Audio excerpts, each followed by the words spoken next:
Dominating your fantasy league? Prove it. Shaping up to be a great game between these two teams. There's no telling what might happen. Enhance the game with 3 easy steps. Predict, compete, and win. Start now and play your first $20 risk-free. Only on WINVIEW.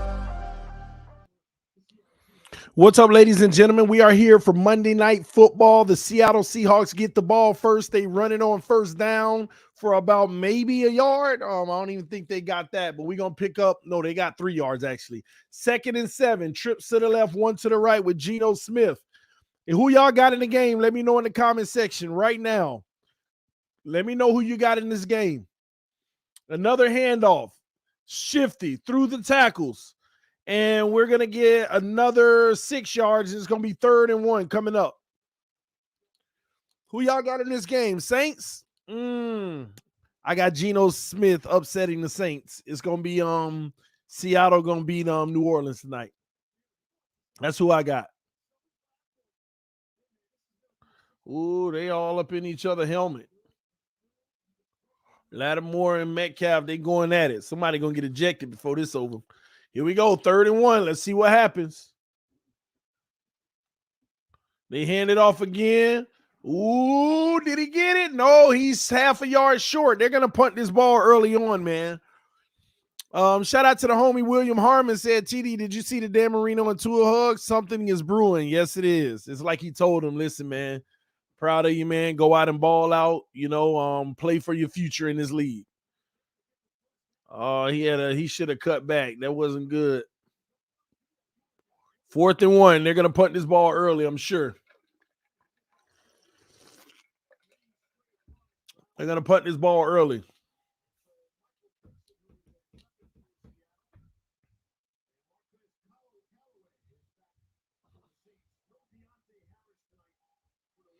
And the kick is off. Good kick. Oh, and that's going to be a touchback. That's going to be a touchback. Y'all hit that like button real quick. We know they're not going to send the notifications out, so we'll be here all night. We'll get about 200 people rocking with us tonight, but you got to hit that like button so people will know that we even live, all right? Push that like button, guys.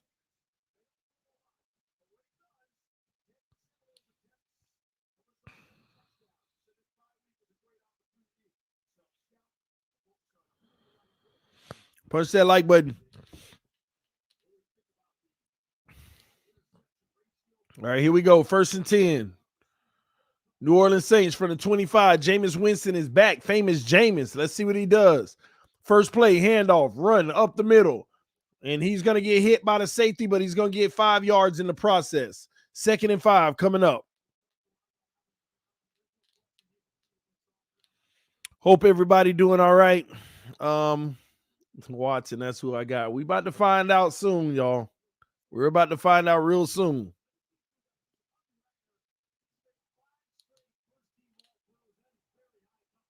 Here we go, 2nd and 5. Heavy run formation with 1 receiver to the right. We got a false offsides by the defense that they never had to do. And he's going to have neutral zone infraction. Is it against Seattle? Offsides defense. So that's going to be 1st down.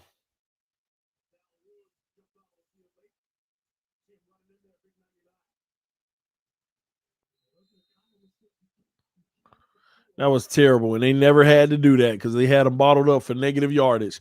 All right, Winston is in the shotgun. Winston surveying the defense with his new eyes. Trips to the right, 1 to the left. Running back on his left hip. Takes a snap. Back to pass. Oh, holds it down. Goes deep. Oh, he had his guy, but he missed him. That would have been a huge chunk early in this game, but he missed him. He straight up missed him. Wow, he was wide open. But that's actually on the receiver. He slowed down. He stopped on the play. That's on the receiver. That's not on Jameis Winston. The receiver actually stopped. It's that run read stuff. They wanted to hit the one read, and the receivers used to that in practice, so he stopped running. But you got to keep playing. Handoff, run up the middle, and that's going to be good for about 4 yards, 3.5 to 4 yards. 3rd and 6 coming up. Huge down right here for Seattle. If they want to have a chance in this game, they got to get them off the field. Forgot Kenny Stills is a Saint. Yes, he is. Y'all hit the like button. We got 60 people watching, but only 30 likes. Punch the like button so more people will know we're live. Here we go. Famous Jameis, shotgun, back to pass. Famous Jameis looking. Throws underneath, and that's incomplete. They're going to punt the ball now. Y'all got the Saints. I got Seattle. Not because I think they're the better team. I just got Seattle in this game. I got Seattle in this game. Come on, y'all. Hit that like button. 35 likes. Let's get to 40.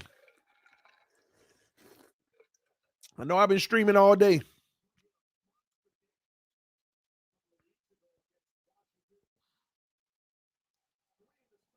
The kick is off. Good kick to the 8. He's going to return it. Out of bounds at about the 16 or 17-yard line. I got Seattle too. Yeah, we about to find out one way or another. How y'all feeling, man? We got Saints fans watching right now, Dolphins fans. I'm streaming on TDPHINSTALK, TD Saints Talk. I'm streaming on both of them right now. TD, I have had the worst day. I feel like these trade rumors has hijacked the franchise. I also have the gut feeling that we are going to mess this trade up, and I'm going to be sick to my stomach if we do. Time always tells, bro. Time always tells, but it's all good, man. No matter what end up happening, we still Dolphin fans, and we talk about whatever the current state of the team is when it's all said and done.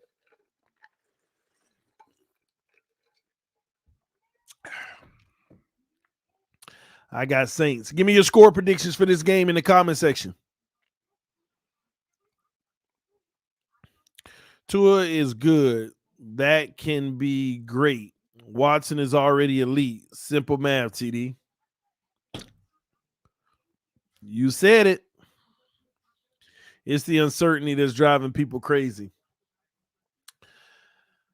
Yeah, I guess.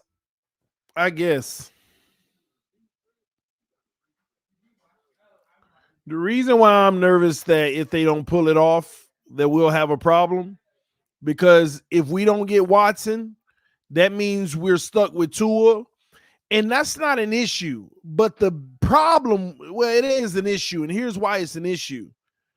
You already basically told the world you don't believe he's the guy. Are the Bengals or the Chargers pursuing Deshaun Watson? Enough said. You have already acknowledged that you don't believe in his upside. You believe he can improve and be better, but you don't believe he can be what you want him or need him to be. That's already been acknowledged just by pursuing Deshaun Watson. Because once again, do you see Cincinnati or do you see the Chargers pursuing for Deshaun Watson? It's that simple, ladies and gentlemen. That's the issue I have. If we don't get Watson, then they've already told you what they think of Tua, and that's a problem. That means we're about to be stuck with the quarterback that they already don't believe in, whether he make it or not. That's already behind the 8 ball. As Seattle hands the ball off, and they're going to lose a yard on the play, that's -1 yards. It's going to be 2nd and 11 coming up.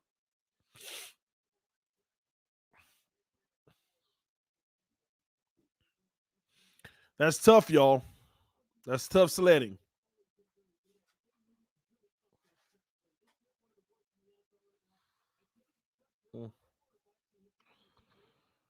So really, that's my issue. It's almost like having damaged goods because you've already damaged them with the perception, at least. All right, play action. Gino, sideline on the right side. He go. That's going to the house. That's going to be touchdown Metcalf. Touchdown Metcalf, ladies and gentlemen. I told y'all, Geno Smith, 84-yard pass, touchdown. He threw it 30 and he ran the other 50. And once again, that's the issue let's see how many yards he threw that actually. 5, 10, 15, 20, 27. 27-yard pass that goes 84. This is the problem I have with the quarterback we have now. For some reason, Dolphin fans don't think that there is a problem that our quarterback has thrown the ball over 500 times and has never completed a 40-yard pass.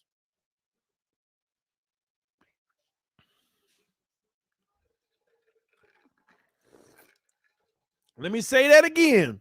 For some reason, the Miami Dolphin fan base does not think that there is an issue that our quarterback has thrown the ball almost 500 times and has not completed a single 40-yard pass. Long as 37. You got guys like Geno just come right in the game. Right in the game. And last week he already replacing Russell Wilson, he threw some longer. I mean longer than 30, longer than 40.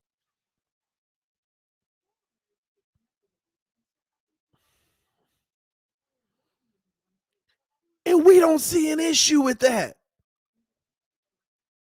I remember young Tannehill, he's not accurate on the deep ball, but he hit him on occasions. Even if it was 1 out of every 4, he hit him at least 25%.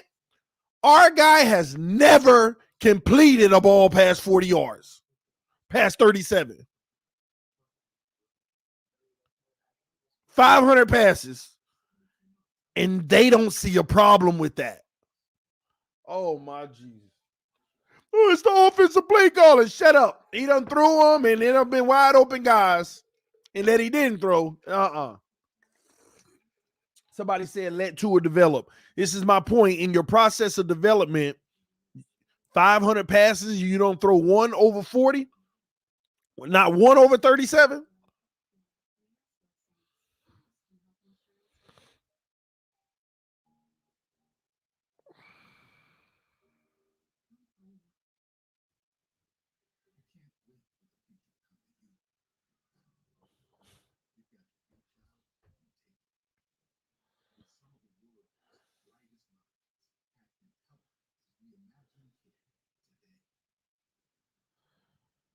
You can't make this up, ladies and gentlemen. You can't make this up. I don't care what weapons he got and he ain't got. 500 passes, not a single one. And not to mention, it ain't like he ain't attempted any of them. He just can't connect because his accuracy deeper is an issue.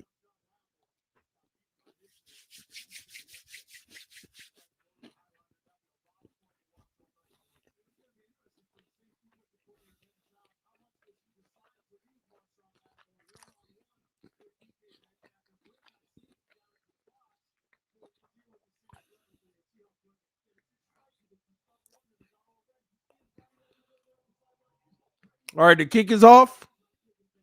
And we're going to have a touchback.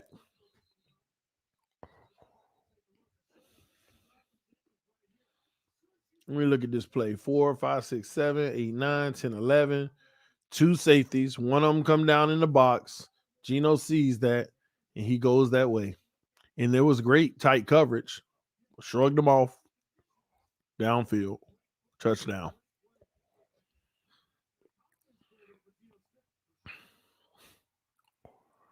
Here we go. Saints. Famous Jameis hands it off on first down. Nowhere to go, but he's going to squeeze forward for about 1.5, maybe 2 yards, just depending on how generous the refs are. They give him 2. 2nd and 8 coming up.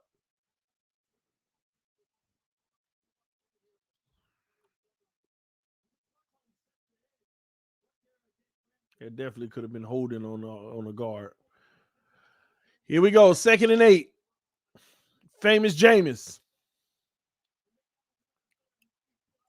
Under center, 2 receivers to the left, 1 to the right, fakes the handoff, back to pass, throws the slip screen, tight end take it off, first down and more. That's a good 14-yard gain, about 13 they're going to give them. First down, Saints.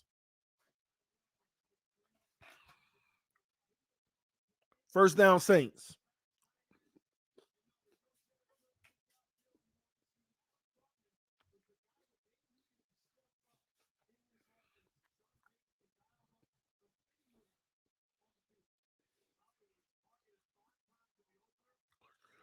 Here we go. I formation, 1 receiver to the left. Jameis Winston hands it off again. Run up the middle. Going to be good for 2 yards again, maybe 2.5. They give him 3. It's 2nd and 7 coming up.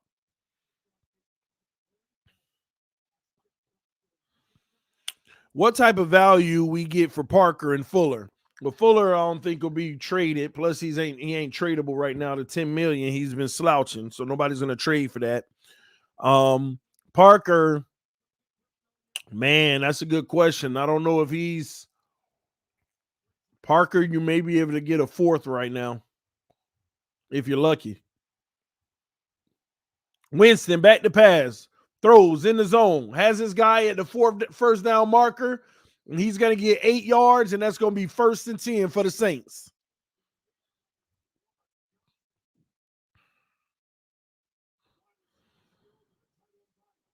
Would you Odell for Parker TD? Did you not see Odell play the other night? Absolutely not. Absolutely not. Something wrong with Odell. Odell dropped almost everything came his way. Dropped it. No, sir. Here we go. 1st and 10. Jameis Winston under center. 2 receivers to the right, 1 to the left. A fake toss to the left. Back to pass. He goes for it all. Incomplete. to King Steals, overthrows it. Really kind of just got rid of the ball. That was like a throwaway to me. TD, I'm really worried we won't get Watson. It's okay, bro. If we don't, we don't. It's all right. This organization is just going to have to learn the hard way. Oh, Jameis Winston, you had number 10. I think that was, you had him wide open underneath. Shame on Jameis Winston. He had number 10 wide open with nobody around. That would have been about a 30-yard gain on a check down. Here we go. Fakes the screen, delayed handoff, run up the middle, only good for 1 yard. 3rd and 9 coming up. I can't get over plays like that. Jameis Winston, that was terrible. You had a wide open man underneath, and you threw the ball away deep. That's that Tua stuff.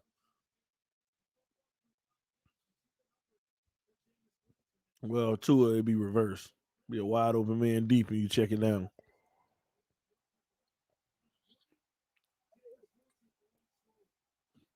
Here we go. 3rd and 9. Trips to the right, 1 to the left. Winston back to pass, throws the screen. Great block. Kamara's not going to be able to get enough. He's going to get about 6 yards, and it's going to be 4th and 3. And it's in positive territory at the 42, but it's still not going to be good enough. I believe, will they go for it? It's on a close territory. They're not at the 40, but the 42. This is that sweet spot. I would punt it. And they're going to punt the ball. They're going to punt the ball. At TDPHINSTALK, who is your MVP rankings? Man, do you really want to ask me that? Number 1 right now in the NFL, Tom Brady. Number 2 in the NFL right now, Dak Prescott. Y'all going to be mad at me for this one. Number 3, see, I can't. See, it's tough. I got Tom Brady number 1 right now. I got Dak Prescott number 2 right now. Number 3. Number 3, I'd have to go with I can't believe I'm gonna get this guy this. I'm gonna go with Kyler Murray for now. I still don't believe in him. But I'm gonna go Kyler Murray. Number 4, I'm gonna go Derrick Henry. Number 5, I'm actually going to go Joe Burrow, ladies and gentlemen. Number 6, I'm going to go Herbert. Number 7, I'm going to go Diggs, the Cowboys secondary, Diggs. Number 8, man, well, maybe you asked me probably top 5, and I'm already at number 8. I'll stop right there then. TD, you better not try Murray at number 3. Kyler Murray, listen, y'all, stop. Okay. No. Kyler Murray. Like I said what I said. He's number 3 for me. No Aaron Rodgers. No, not yet. He's silently over there winning all those games, but that week 1 was such a stinker. He'll be in the top 5 in 3 weeks for me if he keeps playing well.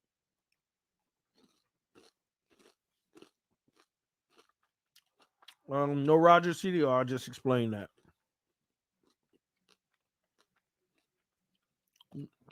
Diggs over Allen? Absolutely. Allen lost his first game to Pittsburgh. Allen just lost to the real top team in the AFC, which is Tennessee.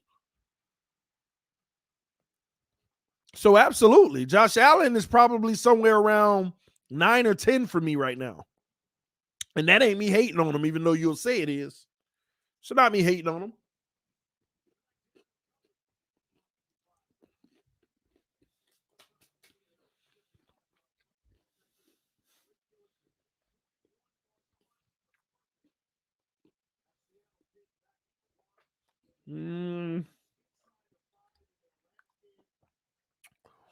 Kyler Murray looks too much like Tua. Get out of here. I said Kyler Murray was number 3 in the MVP race. You don't look nothing like Tua. Stop that. All right, Geno in his own end zone. Trouble time. They hand it off. Ooh, they only get half a yard. They're going to give him 1. 2nd and 9 coming up. This is a tough situation. They got him backed up. Sorry, y'all. I'm eating some wings and my tenders real quick.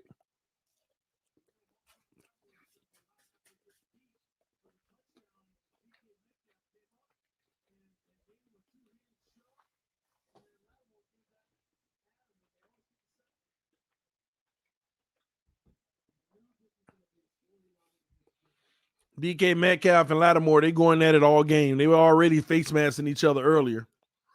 They really don't like each other.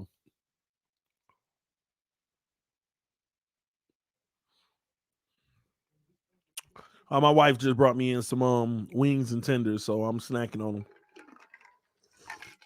We've been so busy today, we didn't have time to cook dinner, so she just hooked me up. I didn't even know she brought it for me, but it's pretty cool.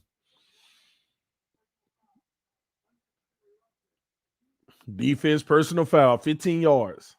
Get him out of the end zone. Lattimore need to calm down because he's been doing this all game. And one more, he's going to get kicked out. He been choppy since the beginning of the game with Metcalf. Oh, I see. Metcalf actually pushed him.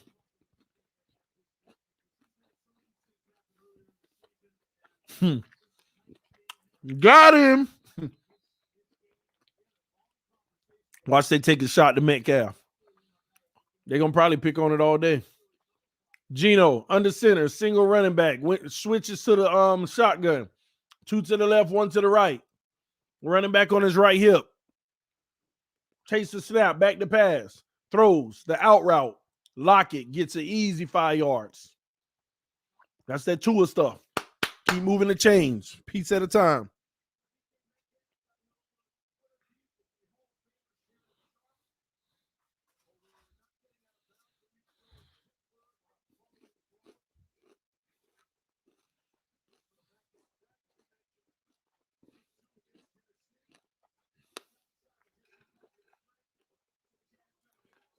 All right, 2 to the left, 1 to the right. Jet sweep. Got blockers. First down. That's 8 yards. That's 8 yards and a first down. 1st and 10 coming up. I'm telling y'all, Seattle going to win this game.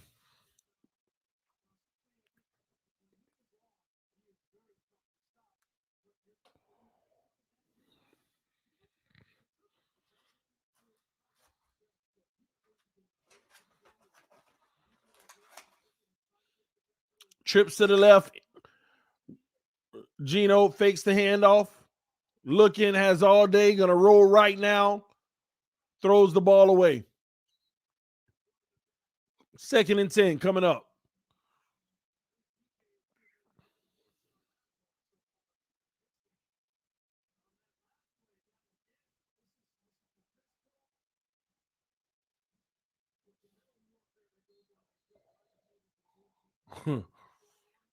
Yeah, they're going at it. TD needs a wing and ice water endorsement. You know what? You're right, bro. I'm going to have to make me some phone calls. Trips, quads to the left, one to the right, back to pass. Geno throws the screen, and he gets chopped down. That's -4 yards, y'all. Man, we're going to have 3rd and 14 coming up. Man.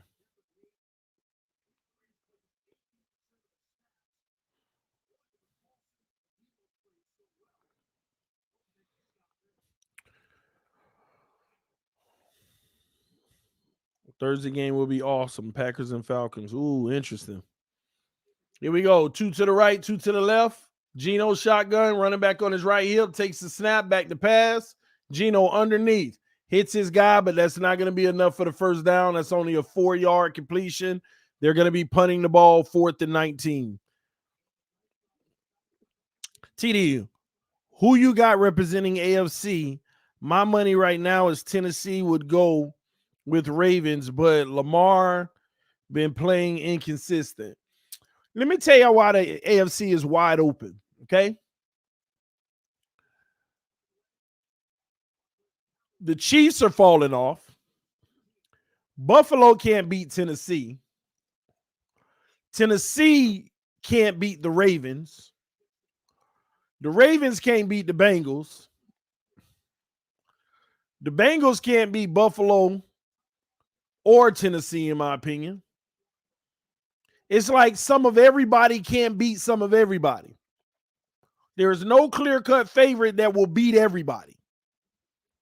Tennessee does have the best chance because even their losses, one was early, and after that, they were without both starting receivers versus the Jets. Nobody's going to count that against them. The Jets game. That's definitely a little anomaly. Titans are 2-1 against Ravens last 2 years. I'm talking about the playoffs, homie.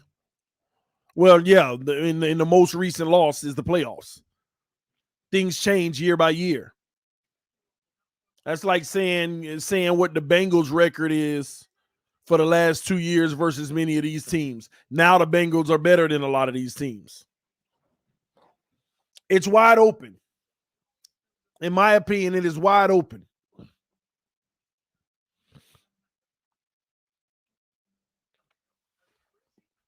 Let me look this up. I want to look at where everybody is right now. Let me go conference standings. Right now, the number 1 seed who would get a bye today is the Bengals.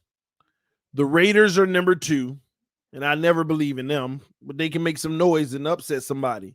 Tennessee is number 3. Baltimore is number 4. Buffalo is number 5, and they had a bye.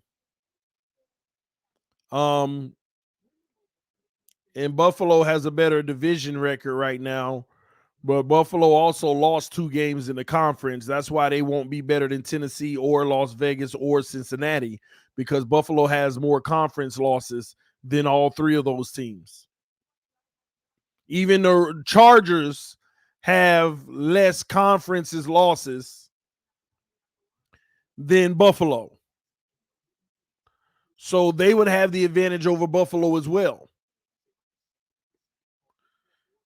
So Bills, Chargers, Browns are in the mix, but the Browns already got their 3rd loss, unlike the others. So right now, 7 teams in the playoffs. Stop at the Chargers. The last spot would be the Browns in the wild card right now. But that can change because they play 1 more game than Pittsburgh, and Pittsburgh can take that spot if they want it. Got to be honest with y'all. Miami definitely isn't out of contention. The issue is they got to win some games. We got 6 losses, but a team that's in the playoffs right now got 3. As Jameis sells one high to Kamara, incomplete, 2nd and 10 coming up. So I don't know what to tell you, man. The Browns can fall. Pittsburgh is whatever. New England, they got 4 losses. Colts got 4. Kansas City got 4. Broncos got 4. We're down there, but man,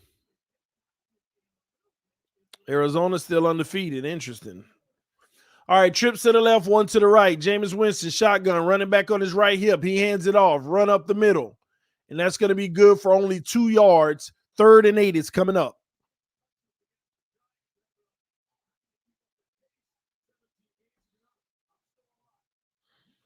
Somebody said Tennessee will lose the next 3. You think so? Let's see their opponents. The Colts, not likely. The Rams, that'll be a great game, and it's actually at night on a Monday night. And Saints, another good one, but I think they'll get that one. They can go 2-1 in that case, but if they go 3-0, then they're probably one of the top teams, period. As Jameis Winston takes a sack for 5 yards, and they're going to punt the ball off again as he just sat back there and held on to it too long. Holding on to it too long. But to say that Tennessee going to lose the next 3, I disagree with that. The Rams will be the tough one for them. But they're going to beat the Colts. They're going to beat the Saints. They're going to beat the Texans. They're going to beat the Patriots. They're going to beat the Jags. They'll beat the Steelers. They'll beat San Francisco. Sad to say, if we don't get our act together, they'll beat Miami. Then they'll beat the Texans again. They got 9 more wins that they definitely can take. I only see one potential loss, and that might be the Rams. Outside of that, they got 9 more wins that they can have. They can actually win 14 games this year. They could win 14. They might lose against the Rams. Yeah, I said that if they lose, that'll be the one, but we'll see. Tennessee already beat the Colts, and they always split. Again, this is a different team. We always split with the Patriots, and then sometimes they beat us twice. You know? Every year is different. I don't go off of those old things. We always split with them. Nobody always splits with nobody. You split with them a lot, but sometimes they sweep you or sometimes you sweep them. We'll see. All right, here we go. Seattle, under center, 2 receivers to the right. They're going to play action and take a shot to DK. Fakes the handoff. Here it is. Oh, nope. Geno going to run. And he got daylight. And he slides for about 12 yards, and that's a first down.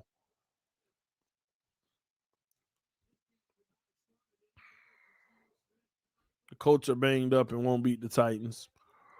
We'll see. Sunday at 1 o'clock. Tennessee's on the road, so we'll see.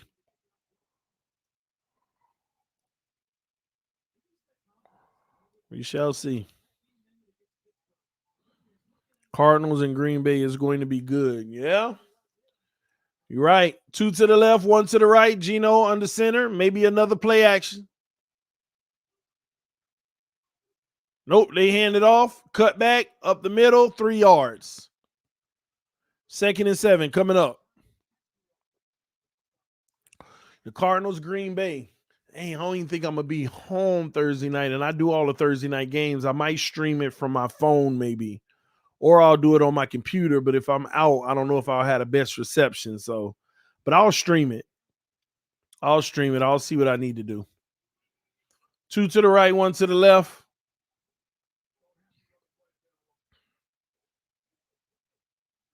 And they're going to take this to the end. Oh, they got the play off?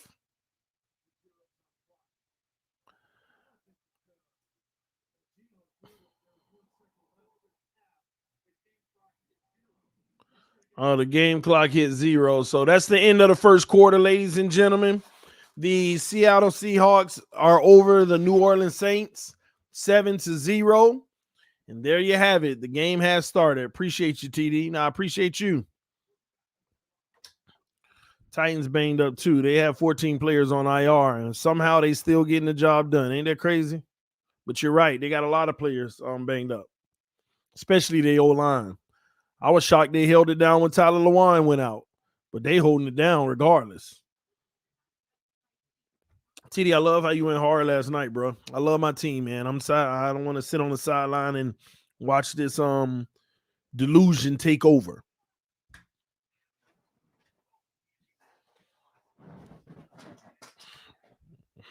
I ain't gonna sit around and just watch it take over. It's ridiculous.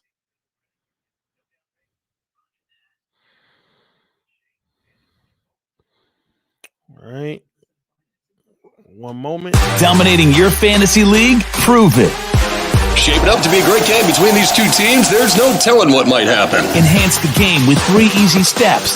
Predict, compete, and win.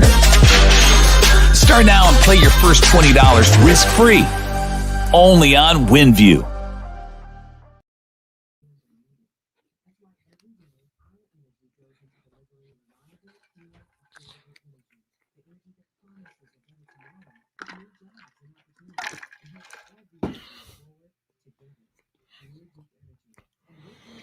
Straight facts. I just subbed last night. Salute to you, man. Welcome to the channel, Screen. Let your friends and family know about us, man. Hope you're enjoying the content. I'm a little crazy. Sometimes I go off. They say sometimes I don't know what I be talking about. And other times they say I'm spot on. So, in other words, I'm just, preparing you that I ain't perfect. All right. But we enjoy ourselves over here. Try to have the best fun we can. And I try to talk football the best that I can. But yeah, man. That's simple. Help me out, y'all. Sit Kyler versus Packers for Stafford versus Texans.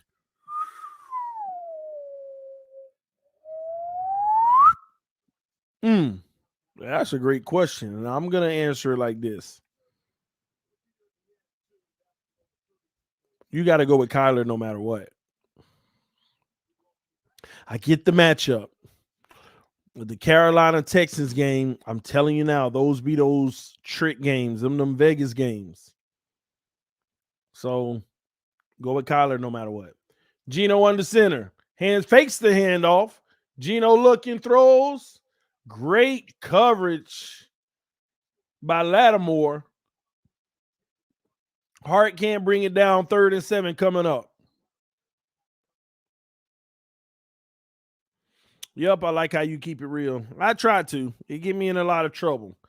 I get a lot of, insults. I'm an idiot. I'm this, I'm that, and this. So it is what it is.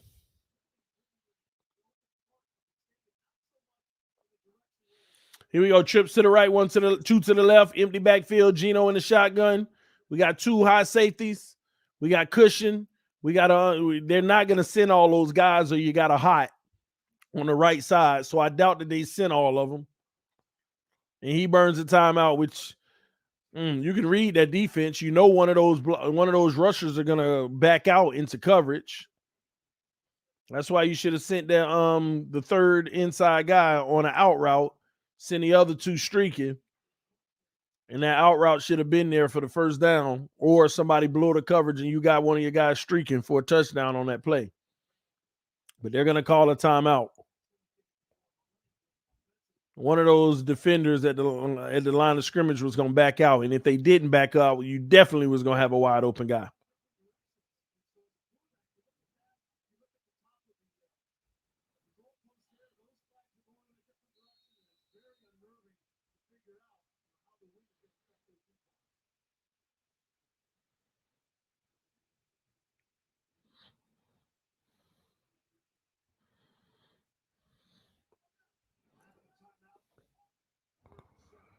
Here we go. 3rd and 7. Geno trips to the right, 1 to the left, running back on his left heel, takes the snap.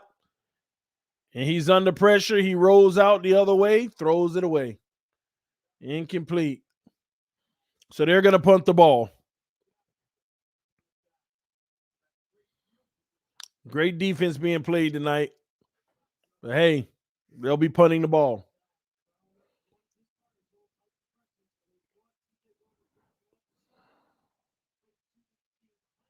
CD, what answer do you see we do at linebacker? I feel we are a linebacker away from having a serious defense. Bro, you about 2 of them away. We got to be better at the linebacker core. But what do? I have no clue. You got to go on free agency and get a dog and pay him some money. Fair catch at the 12-yard line. We'll go from there. TD, would you keep Tua as a backup to Watson? If I could, absolutely. If I can keep Tua as a backup to Watson, absolutely. He'd be the best backup in the league.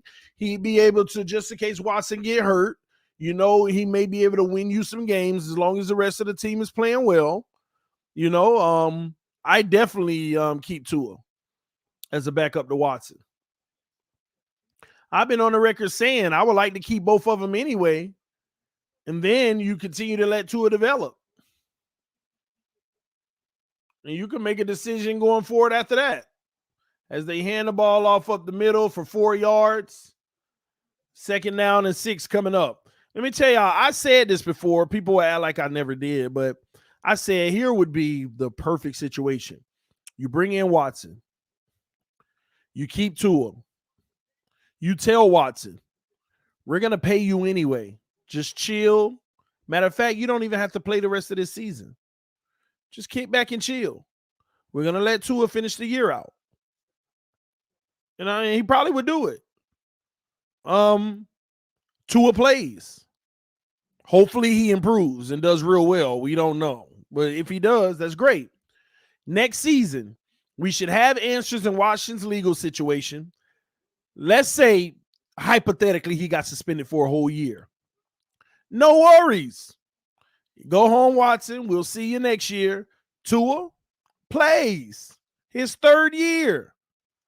And now guess what you got after that? In 2023, you got a concrete answer on Tua Tagovailoa. And you got a top 5 quarterback coming back from a suspension and Deshaun Watson, both on your roster. And since Watson, hypothetically, say he got suspended for a year, you ain't even had to pay him his $35 million next year because he got suspended. He doesn't get paid. You don't have to pay him. So all of that, you didn't have to waste money, and you got Tua, and you got a firm answer. Now, did Tua break the top 10 realm in his 3rd season, quote unquote, like Josh Allen? If Tua breaks the top 10 mark in his 3rd season, then you could go to the table and say, let's go ahead and really, really early, go ahead and give you your next deal. Now, since he underperformed his rookie season with all the injuries and stuff, since he's not all that his 2nd season, even if you play really well in year 3, you're going to sign him on a 6, 7, 8-year deal that is literally about 25 to 30 million a year. You're going to save money. At that point, quarterbacks are going to be out here getting 50 and 55. You might can get away with a 5-year, $120 million deal with Tua. You sign him on that. You got Watson, who you never had to pay because he got suspended, and you're dangling the carrot. Who wants Deshaun Watson? Now you on the back end getting the king's ransom with no legal issues because it's all been resolved. Everything is done, and you got more than what you paid originally for him. And if Tua ain't the guy and he's still, he may have been top, he may be number 15 in the league. All right, at least top 15 in the league might get you a 1st or a 2nd round pick. You trade Tua, you move on with Watson. That's in a perfect situation. Watson is an investment regardless, a long-term investment. Jameis Winston throws the screen pass on the play action. He got a blocker. Kamara following his blocks. Kamara gets to the 40-yard line. That is a huge 23-yard chunk. So that would be a solution that I would actually entertain. TD, you are forgetting Watson has a no trade clause. What you are forgetting in 2023, he ain't going to have that much guaranteed money anymore. I don't care about the no trade clause at that point. You ain't got that much guaranteed money on the books. So we can hold you there if we want. Or we could just trade you. And you think a guy like that want to sit there and let his stock keep falling for his next deal? Coming straight off all of those issues, he's going to agree to a trade.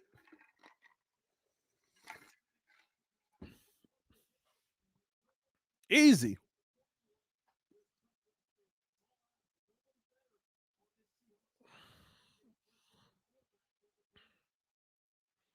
Here we go. 2nd and 10. I formation. Handoff. Up the middle is going to go for about 3 yards. 3rd and 7 coming up.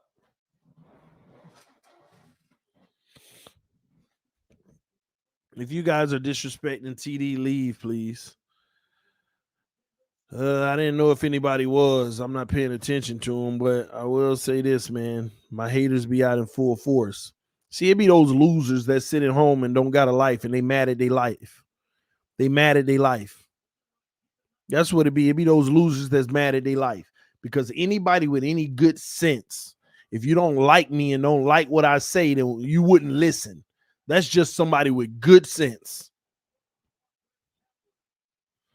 Instead, they want to use the time that they could be bossing up and becoming a better man to hate on me. Boy, I tell you. Them traits, boy. Them traits. It's sad out here, y'all. Appreciate you, Chef Jew. 1st down, Saints, defensive penalty on the play.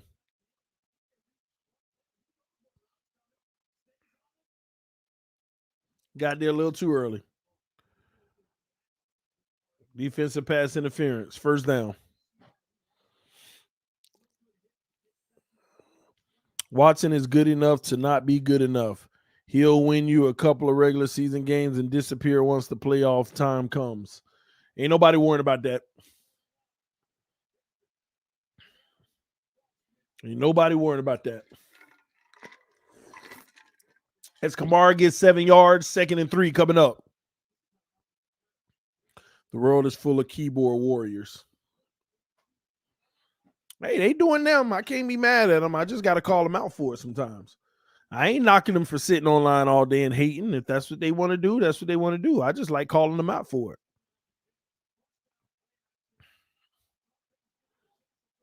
That's all I do. 2nd and 3.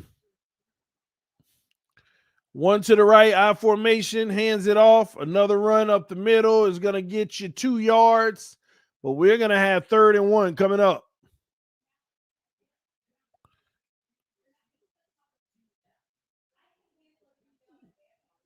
Didn't Watson get to the conference game? Yeah, but that's why you ignore those people.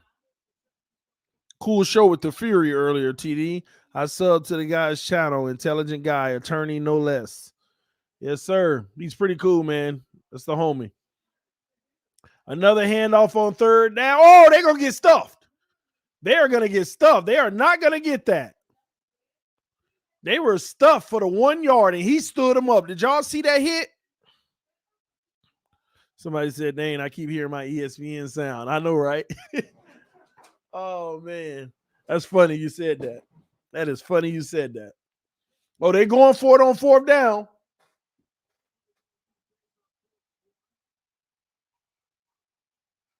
They're just going to try to get him off sides. Oh, flag comes in. Probably on the Saints.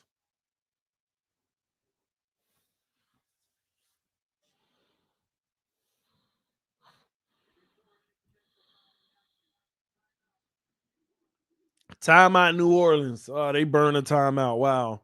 TD, when is the next Madden stream? Man, I can't find a good opponent. You know, everybody inferior to me, bro.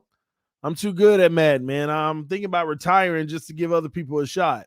But I don't know, man. I'll bring it back maybe after Christmas, after the season and the all season, because I'm waiting for the Christmas sales and stuff to get me a PS5, man. Ain't nobody finna be paying this 800. They talking about.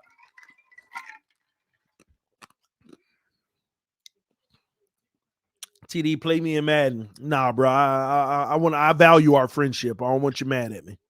All right. I will smoke you, TD, no cap. Don't worry, we're gonna wait till the off season. When the off season come, we're gonna start getting back to our Madden. We're gonna start holding tournaments over here.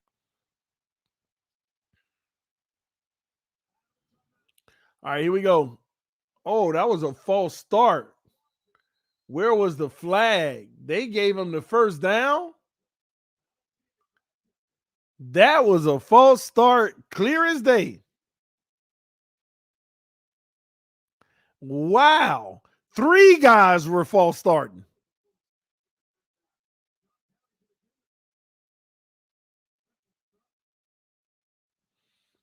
Three players false start and they didn't call nothing.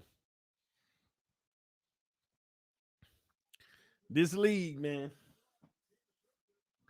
2 to the right, heavy formation. Winston hands it off again, off to the left. -1 yard, but we got a flag. We got a flag. Man.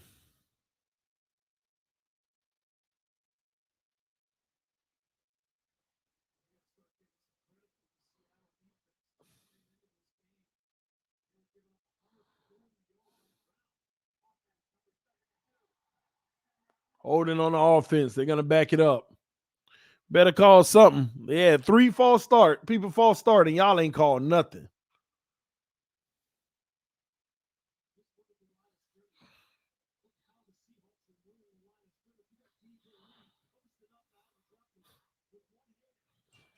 Y'all hit that like button. Here we go. 1 receiver to the right, 1 to the left. Winston fakes the handoff, back to pass. Goes across the middle, hits his guy. That's going to be to the 40-yard line to Callaway for 14 yards. You're going to have 2nd and 6 coming up. Heat kicking blank, TD. Man, y'all better stop thinking they going to do something. Didn't they just lose the other night?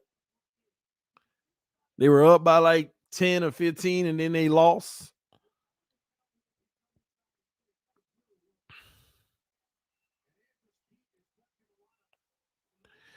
TD won't talk about how Watson got to the divisional round just to choke away a 20-point lead. Hey, you're right.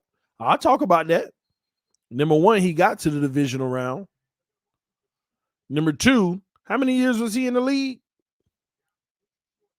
How many years was he in the league? I'm just curious.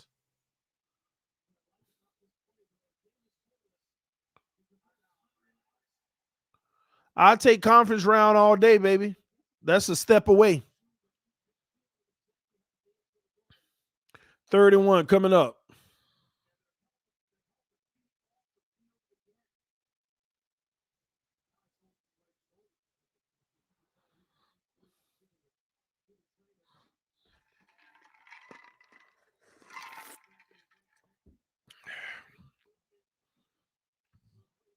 Man, TD, don't try my heat. We going back to the to the finals, huh? Hey, to each his own. I'm with you.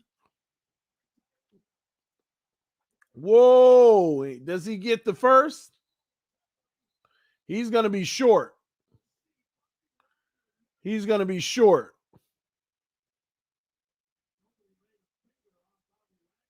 Oh, they might give it to him, though. Wagner was back there, man.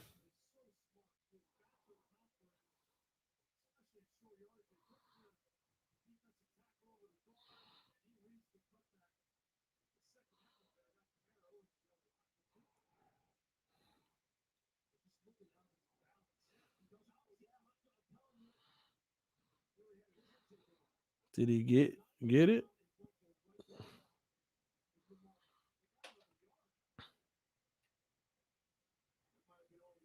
Nope, short. Inches short. 1 inch short. 1 inch short.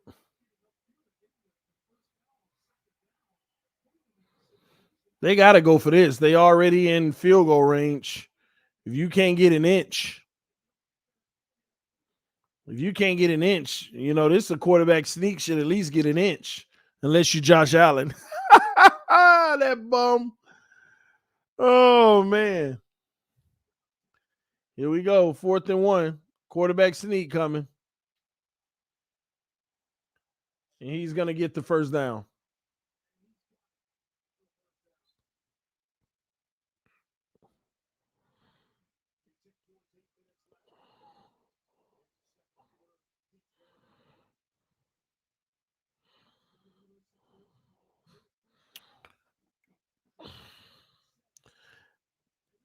How many games we win this year, TD? That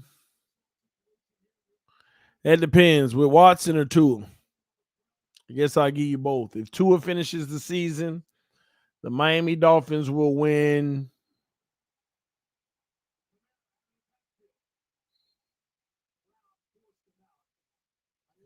Gosh.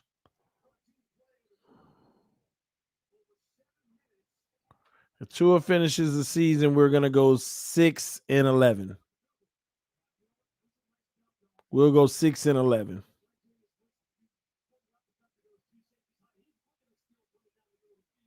Yeah, we'll finish 5-5 for the rest of the way. We'll get 6-11. Because defense will figure out a way to win some of these games. Tua will, have one Arizona game or something here or there. The Jets, we could still hopefully rely on that twice. And yeah, that's what I got for us. 6-11 if Tua finishes the season.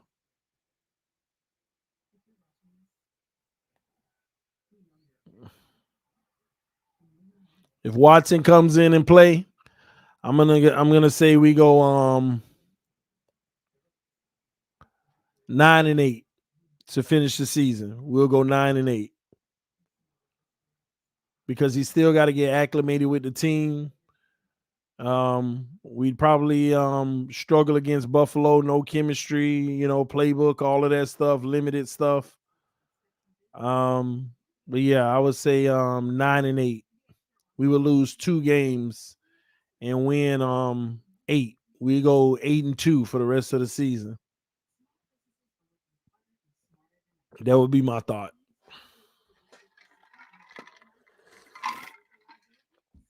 But we would beat one of those teams, and I think it might be Baltimore. We would probably beat Baltimore with Watson.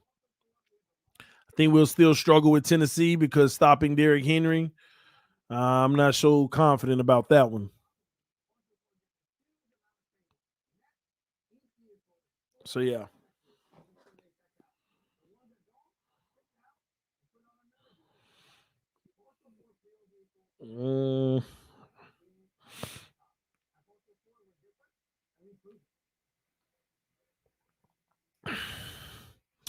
Who is your least favorite NFL team and why? Patriots, Buffalo, and Jets. I don't have one in particular. Those 3. Because they're in our division and I hate them. They're in our division and I hate them. It's that simple. It's that simple.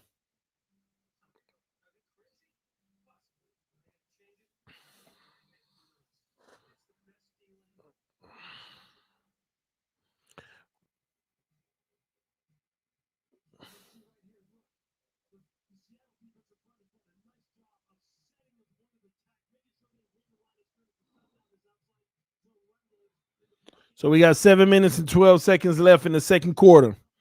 Jackson better than Watson. Everyone knows that. Stop lying to yourself. Do me that favor, okay?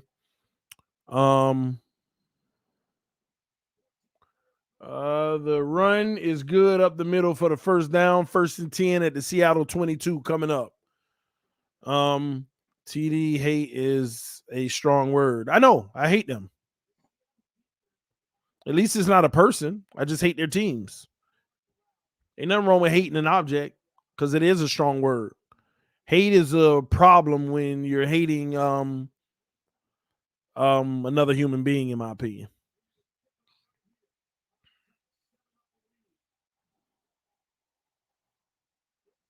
Winston looking all day. He rolls to the right, still looking. Oh, good fake throw. And he's going to have first and goal from the 4-yard line. That was a great play by Winston, manipulating the defense every step of the way. He rushes for 18 yards. He fakes the pass, and the guy flies in the air, and he's just running past him. That is definitely great execution.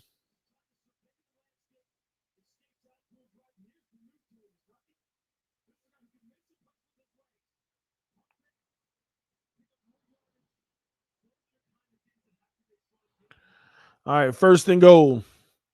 Seattle 4.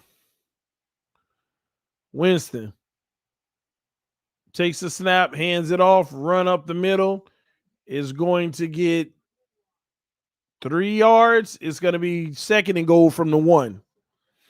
Hey, TD, you need to be watching the Miami Heat game. Is lit. I ain't missing nothing. Who they playing tonight? I'm sure I ain't missing nothing.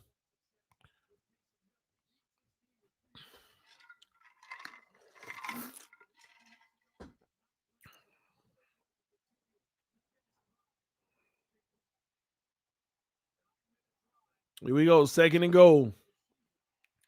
Winston hands it off. Run. He's going to lose a yard. Maybe 2. It's going to be third and goal from the 2.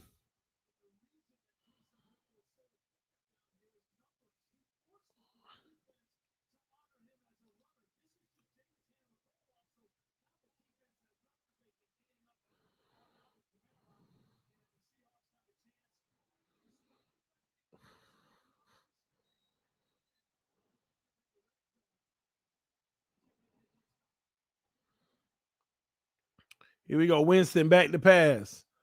Throws across the middle. Oh, tipped. Great defensive play.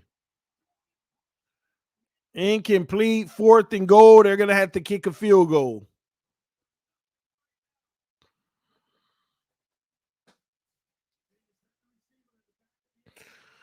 Oh, man.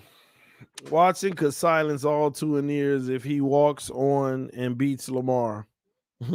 Watson is getting done tomorrow. We'll see. Tell y'all, this team know how to mess some stuff up.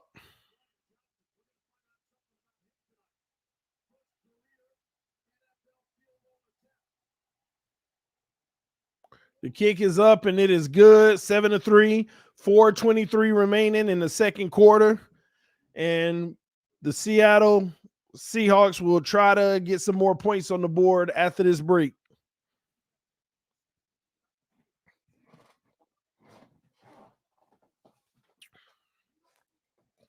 Somebody said, is 10 quarterbacks better than Watson? You're not supposed to entertain that person. You should not be going back and forth with anybody that says there are 10 quarterbacks better than Deshaun Watson.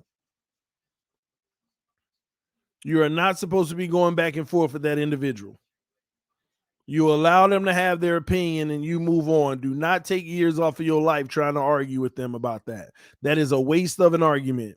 Anybody who thinks that there are 10 quarterbacks in the NFL that's better than Watson, they don't know football, neither do they watch it. Not on the NFL level.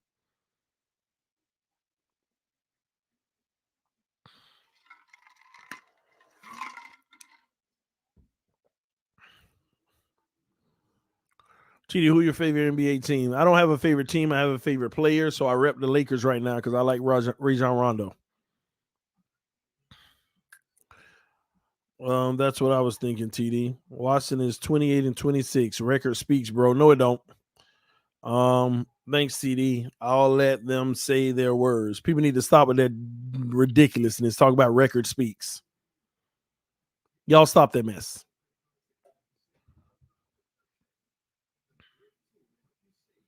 Record speaks. They act like a record is a QB stat.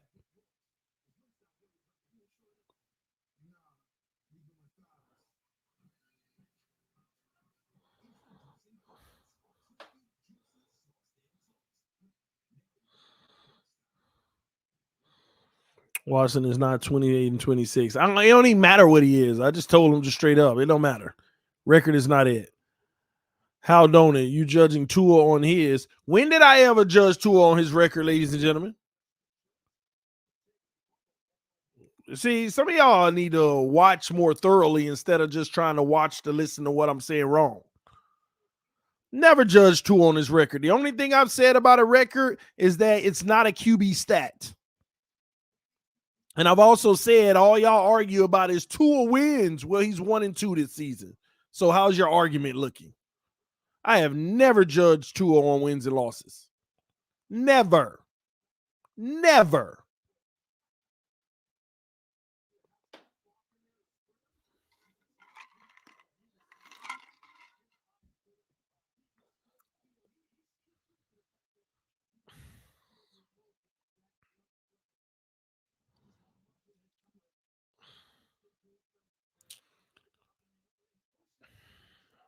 Two and there is always bring up Watson record. That's all they can do. But it look like Tua record starting to creep right down to Watson's percentage as we go on, and they running out of room for that argument too.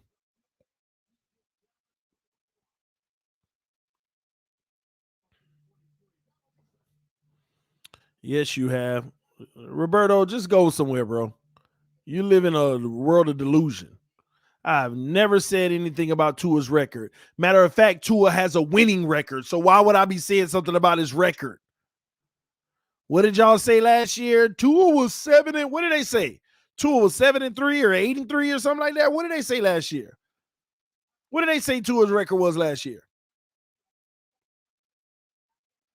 I don't even remember. That's why I know I don't talk about his record. I don't even remember the record. Tua and ears always bring up the record.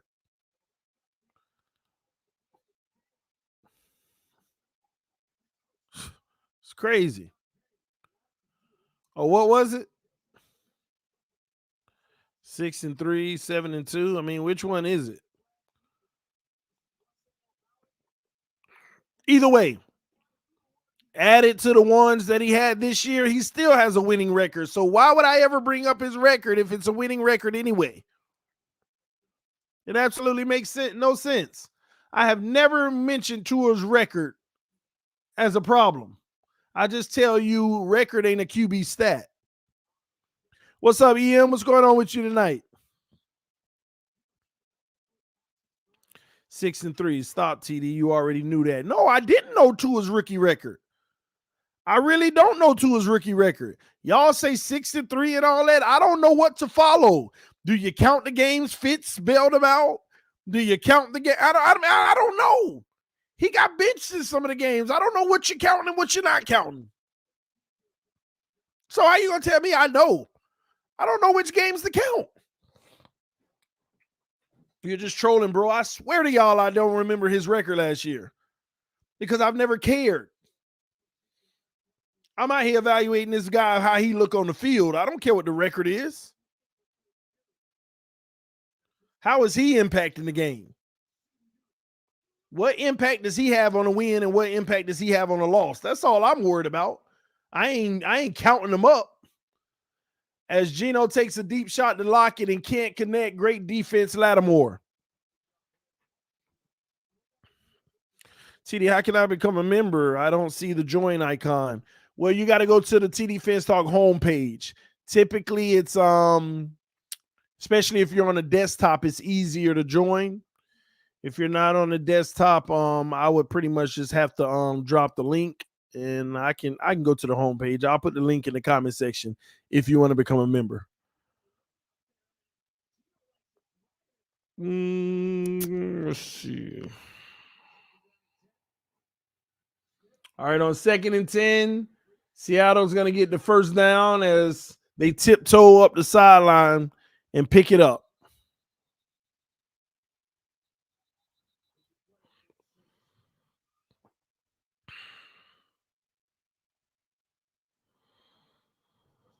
Oh, I'm going to have to figure out this link. Give me a second.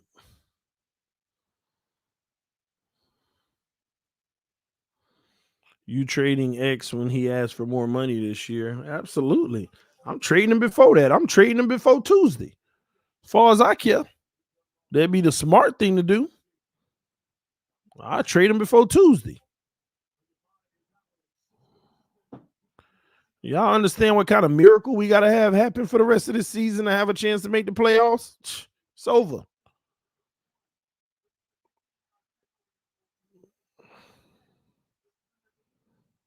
Even with Watson, I wouldn't have an expectation for him to do better than 8-2. And 8-2 is still only give you 9 games. Membership. Let me see. Where's the link? Here it is. All right, there we go.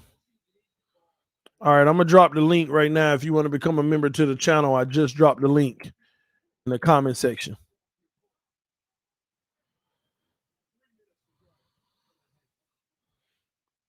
All right, here we go. 1st and 10, 3 minutes left in the half. At the 40-yard line, Geno hands it off, and that's going to get 0, no gain. No gain, ladies and gentlemen.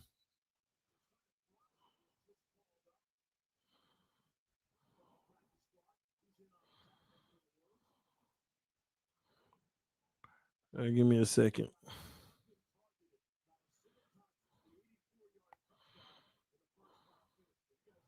All right, yeah, that's the right link. So y'all good.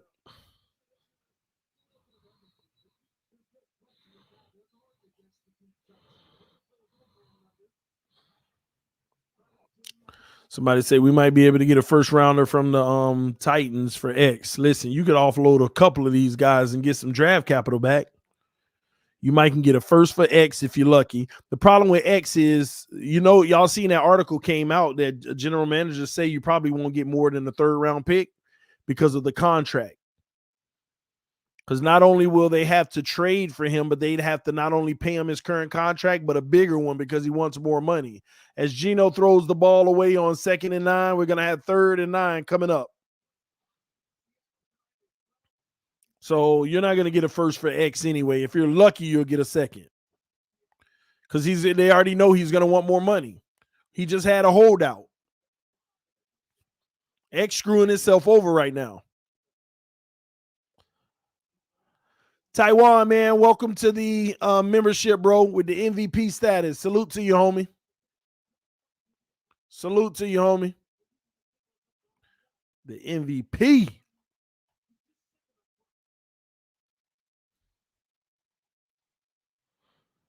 So what's up? Let me hit this right here. Yeah, X did trap himself. He screwed up because his value is definitely, he got another pick, but his value is not going up. He could still finish the season out strong and get all kind of turnovers. It don't go up higher than it was last year in the offseason when he had us in the holdouts.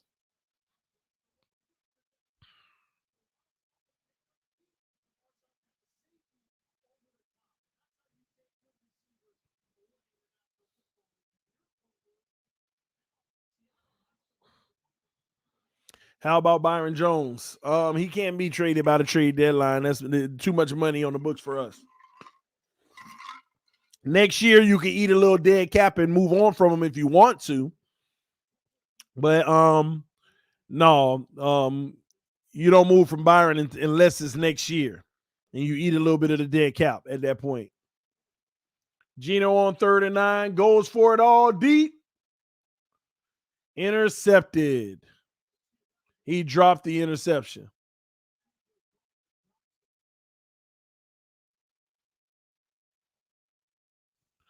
The refs say he dropped the interception. He's saying he got it. Okay, so he got it right here. Oh, and then it flopped out. Rolling out of bounds. I think you don't need to give him that pick. I know it came out afterwards, but it's dead ball because he hit the sideline. And they're not going to challenge it, so the kick is off. And this is going to travel to the 15 for the fair catch. Saints going to have one last chance before the half to make it respectable or take the lead. Speaking of Clemson, Watson beat Lamar in college. TD, should we play more 4-3 to play Phillips more? Man, we really ain't been using Phillips at all. I don't know, man, because they also building the team 4-3-4. So that's a tough one, bro.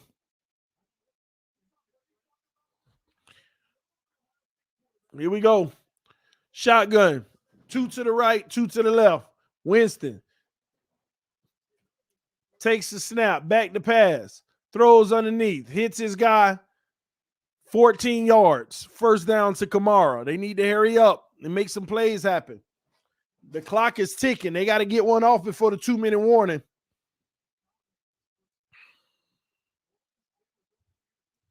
2 to the right, 2 to the left. Takes the snap, back to pass, throws across the middle, too short to Kenny Stills. That's incomplete, and we got the 2-minute warning. Tom Brady said when he played us, the Dolphins didn't do anything different on defense. Yeah, I mean, that's true. We saw it ourselves. It's just like Jacksonville versus Tua, never did nothing different. Atlanta versus Tua, never did nothing different. Same thing.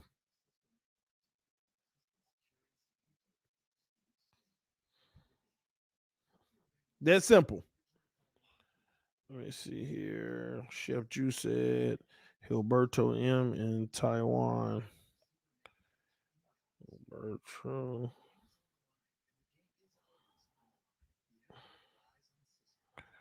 Where's Taiwan now? There the homie go.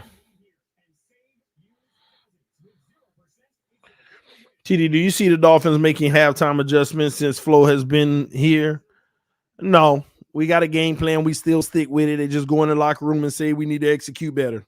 So no, I don't see no halftime adjustments. I don't see none of that mess.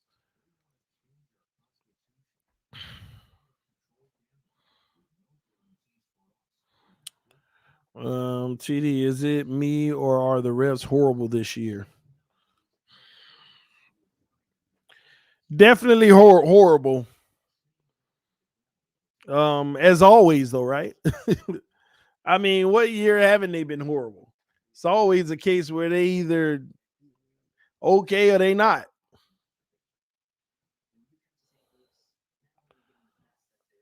Two are not even a full season. Due to injury, Watson numbers suck. Watson 5 years, Tua not even a full season due to injuries. Watson's numbers suck. Okay, that's Roberto Ortiz again. I told y'all. They stick around, boy.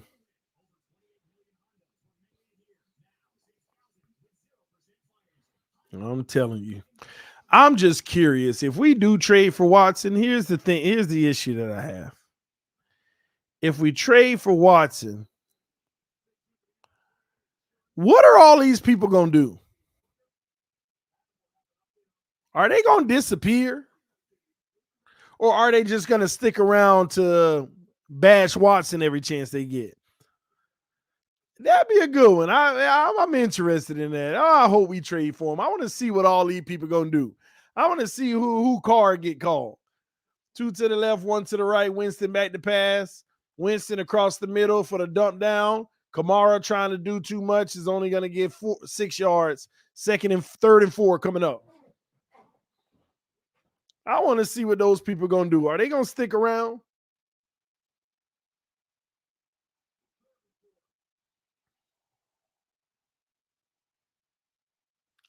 Jameis Winston's going to run, and he gets the first down, but they better hurry up. Time is ticking. They ain't going to disappear. I wonder if some of them going to just leave like they should and just follow Tua wherever he goes because they really showing that they're not Dolphin fans. Oh, it's a free play.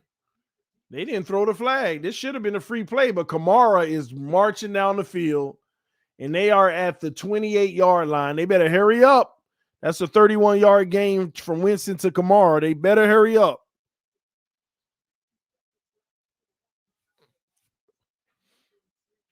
Winston takes the snap, back to pass. Throws, got his tight end out of bounds at the 13-yard line. That's a good out of bounds, 47 seconds. Now they can actually slow it down a little bit. They got one timeout. Well, not too much. They want to try to get another little 5 to 7 yard chunk, which would be pretty cool right here.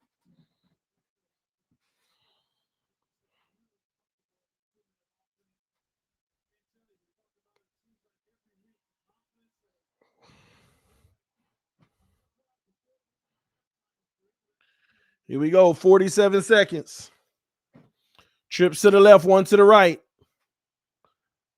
Jameis Winston drops the snap, but now he dumps it off to Kamara. Kamara, touchdown. Touchdown, Saints. Wow, good execution. They go up 10 to 7. 10 to 7.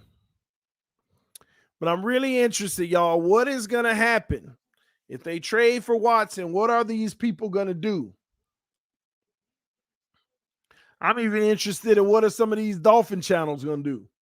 Some of them have been so buried into Tua. I'm just curious. Yeah, I wonder because a lot of people actually called me out saying, I can't believe you stream Tannehill games. I wonder are they going to stream Tua games? It's going to be really interesting. I can't wait to see it all. Oh, man. TD, you going to answer my question, bro? Do you think Miami makes a move for Saquon? Not at all. Not at all. Why y'all think Saquon available? Why do people think Saquon available? Because a few people in the media said they should move on?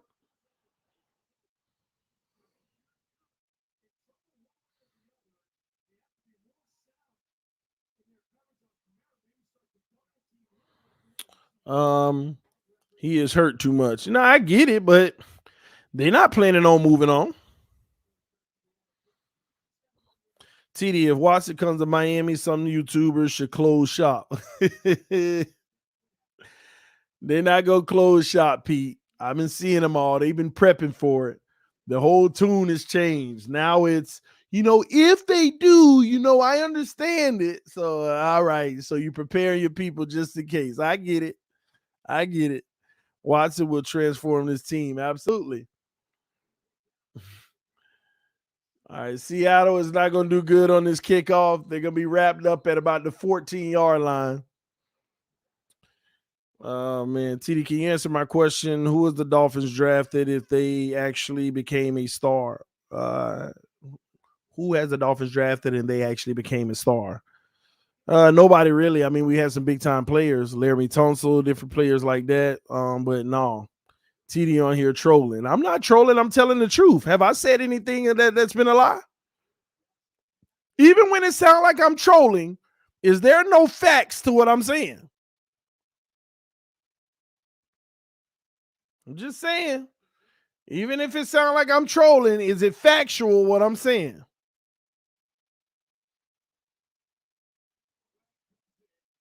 Flag is in, incomplete pass. Prepare your people. TD, what the hell are you talking about? We all grown men. Ain't nobody preparing nothing. Yeah, AB, no.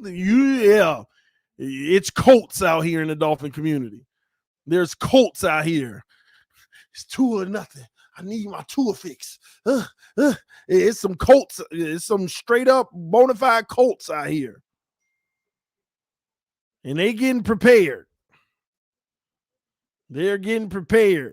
Just in case Deshaun comes, they've been softening the blow the last 3 weeks. If it happens, we got to figure this out. Maybe we don't. Nah, that ain't the energy that was kept for the last 3 months.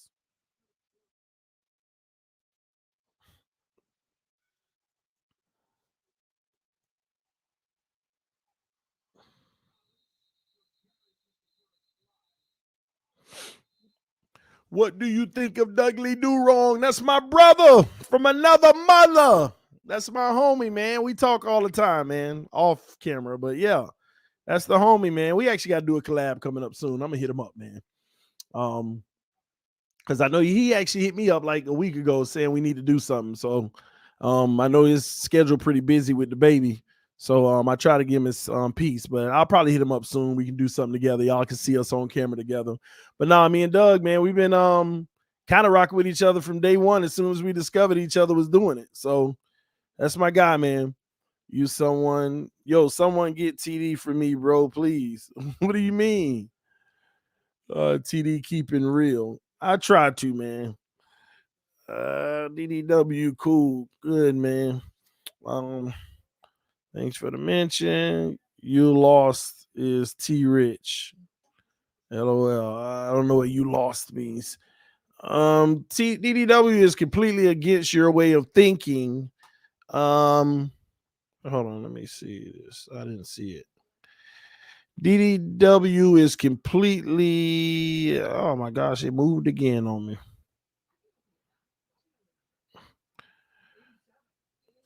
It disappeared. I can't even see it. Oh, there it is.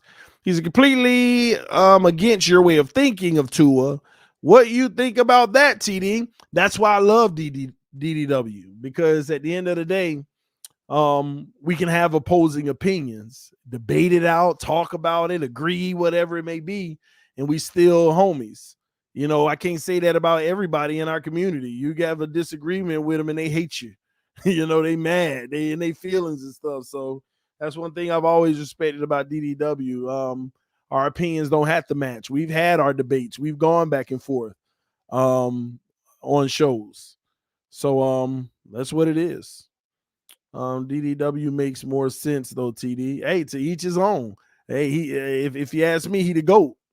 What about Reason, TD? Reason has great content, man. You can trust his word when it comes to football. He does his homework, he studies his stuff. TD, take out that webcam trash. What does that mean? Webcam trash. I'm not understanding what he's talking about. TD, even though isn't always, is mostly right. I mean, Xavier Howard is a perfect example. I didn't get that, even though, hey, listen, y'all can go ahead and tell me what was I wrong about. You tell me what I was wrong about, and 9 times out of 10, you be lying. And don't follow that EM pad, talk about Rosen. Tell me what I was wrong about, and I definitely want to hear that. TD, can you read last? What do you mean read last? ABAB said Isaiah Simmons. I wasn't wrong about Isaiah Simmons. All I did is said I would have drafted him in the top 8. That don't make me wrong. That's just what I would have done. Tannehill, I was never wrong on Tannehill either. Obviously, look at him now. But it is what it is. TD, all your ex bashing is wrong. You can call that what you want, but now look at the situation we in. Didn't I predict this situation, Pete? Didn't I say Miami Dolphins would end up in this situation with X? Anybody who's been on this channel long enough know that I said Miami is going to end up in this situation with X if they pay him. And they paid him. And now look at you. I said you're going to be dealing with a contract issue. And he's going to be injured here and there. And he's going to be up and down in this play. Told y'all, man. You sure did, TD. And I wish they listened to you day one. It's all good. I said even if he plays well, you're going to be doing it during a time where we're not winning, going to the playoffs anyway. So what's the purpose? And now look. But like I said, tell me what I have said wrong in the last 3 years. And people always question my track record. I always say those famous words, time will tell. But when a year go by and the answer is presented, time told, nobody's around to say, dang, you were right.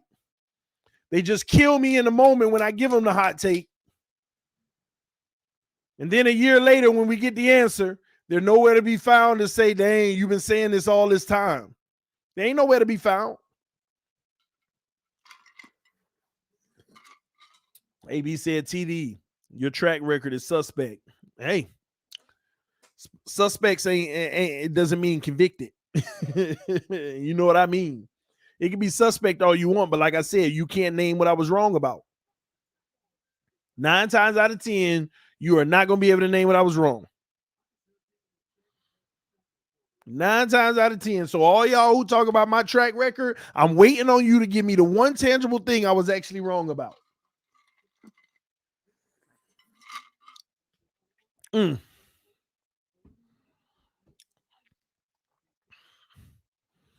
I love TD, but this year I disagree with you about Tua. It's the franchise as a whole. Just him. Watson is better. Yes. I went by too fast. Couldn't even read it. Obvious, but think we are more frustrated with another failed Dolphins. Now, you're a perfect example. You said you disagree with me, right? Nothing's wrong with that, and I respect that. Now, a year or two from now, you might turn around and be like, dang, TD was right. But I won't get that benefit. All I'm going to get is the fact that TD's wrong right now. But a year from now, you can be like, dang. No. You're not going to say, dang, TD was right. You're just going to forget that you disagree with me. So time always tells. Time always tells. So I don't have a problem with people disagreeing with me. But to say I'm wrong, I say you're wrong. We both ain't right about that. We just don't know until time tells.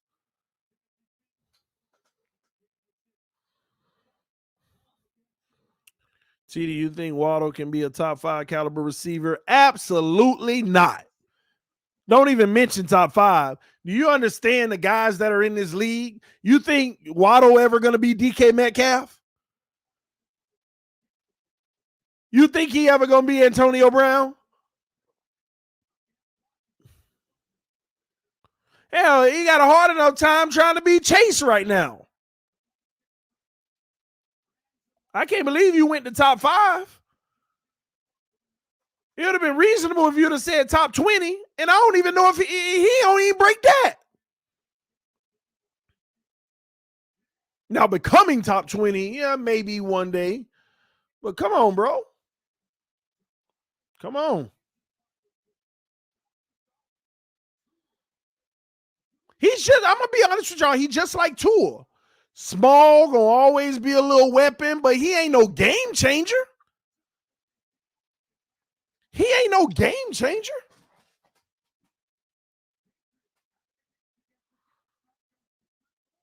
That's just a fact. A great weapon to have, a great guy that's a security blanket, all that good stuff. But game changer? You don't even have the physical attributes. You're limited. You're just a speed guy that trying to get loose in the open field, shake a few people yards after the catch, trying to run loose. But when things get tight and gritty,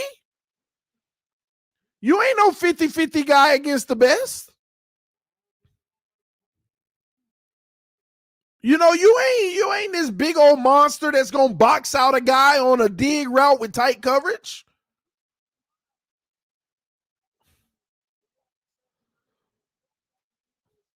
That's how it is, man. So top 5? I can't even believe you started there.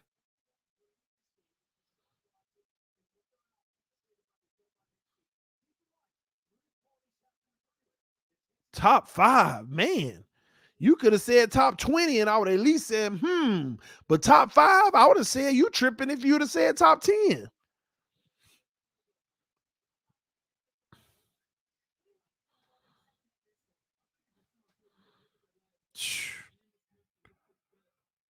And that's the problem on this team. We don't have no guarantees, man. And that's what I keep telling y'all. Go get one guarantee at the most important position in the whole game of football, quarterback. TD, you were wrong about Pat White. He's the GOAT. All right. All right. If you think Pat White the GOAT, I respect you, man. I respect you. Tyreek, a game changer. I mean, I want you to really think about it. Go through the wide receivers in the league right now and compare them to Waddle. And it's early for Waddle, so I get that. But when you look at it, Waddle is just a weapon that can run loose and make plays here and there. He's like a by committee guy. He is not a number one that you're just like he's the guy that, no. Smaller version than Odell. not as strong as Jarvis. You know, all of these things matter. I mean, I want you to think about that. Take Tampa Bay. There's like 3 receivers on that team better than Waddle. Take Cleveland. There's 2 receivers better than Waddle. There's your 5 right there, and we only went through 2 teams. Don't bring me to Dallas. You got another 2 that's probably better. I mean, we can keep going. I mean, right now, I would probably have Waddle, if he lucky, late 20s, if he lucky. Now with Watson, Waddle would probably he would probably just get in the top 20. He'd be somewhere around 18, 19, or 20. He still wouldn't be. Now, Gesicki would elevate the top 3 tight ends in the NFL with a Deshaun Watson. Facts. Gesicki go top 3. Just like that. Gesicki get 100 yards a game, Pro Bowl every year.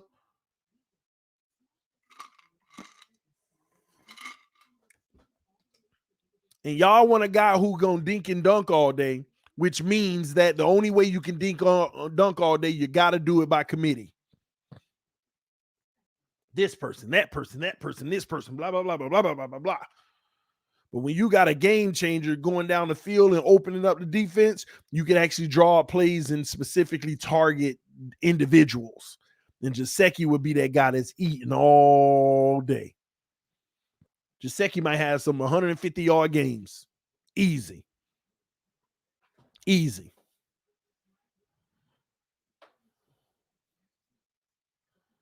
Easy. And forget comparing Waddle to all the vets. Compare him to the rookie wide receivers and the second-year wide receivers. Is he even top 5? I don't know. I ain't even familiar with all of them. But some of these guys out here first year putting up some numbers. Is he playing better than CeeDee Lamb? Is he playing better than Chase? I don't know. You know who I haven't heard much about? How's Smith doing? Smith or Waddle? How is Smith doing? I haven't followed him at all. I don't even know what's going on with Smith. Y'all have to tell me. How is Smith doing? I'm just curious.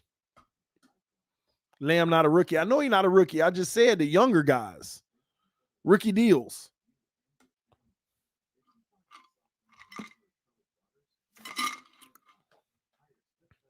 Hurting Smith. Okay, got a young quarterback too, huh? One of the lower end ones. Lamb, Pitts. And the thing about Pitts, he's not technically a tight end. He's being brought in the league as a weapon like Darren Waller and those guys because they line him up at the wide receiver all the time. What people need to understand, tight ends like Waller, Pitts, Kels, Gesicki, they're not tight ends and they're not wide receiver. They are flex. They play both, honestly, and then a lot of times they get more snaps at the wide receiver position. So you can count them in receivers too. Because that's technically the primary role they're actually playing.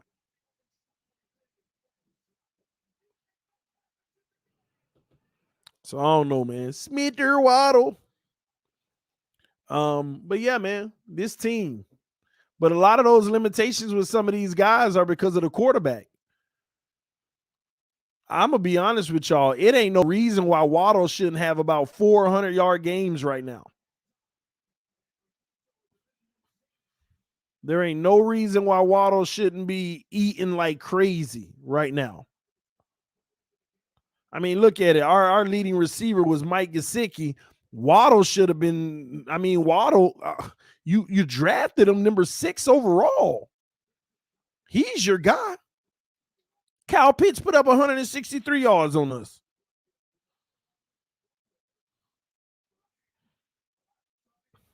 With the right quarterback, Waddle will be, man, I'm telling y'all, Waddle will be 100 yards a game.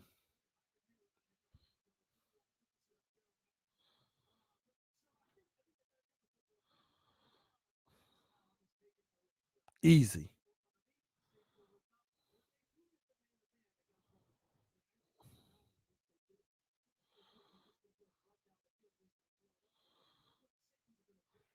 We had 10 receivers catch a ball.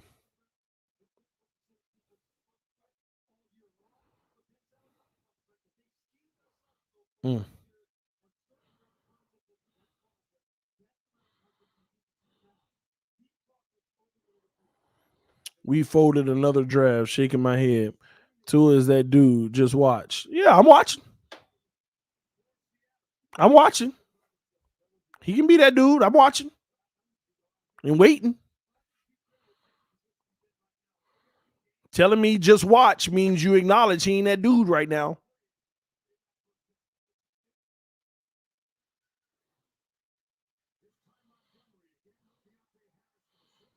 All right, the Saints are going to start this quarter off for the 33-yard line.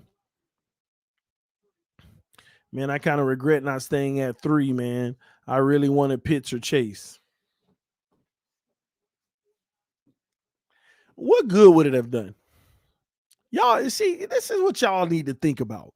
What good would Jamar Chase have done? What good would Kyle Pitts have done?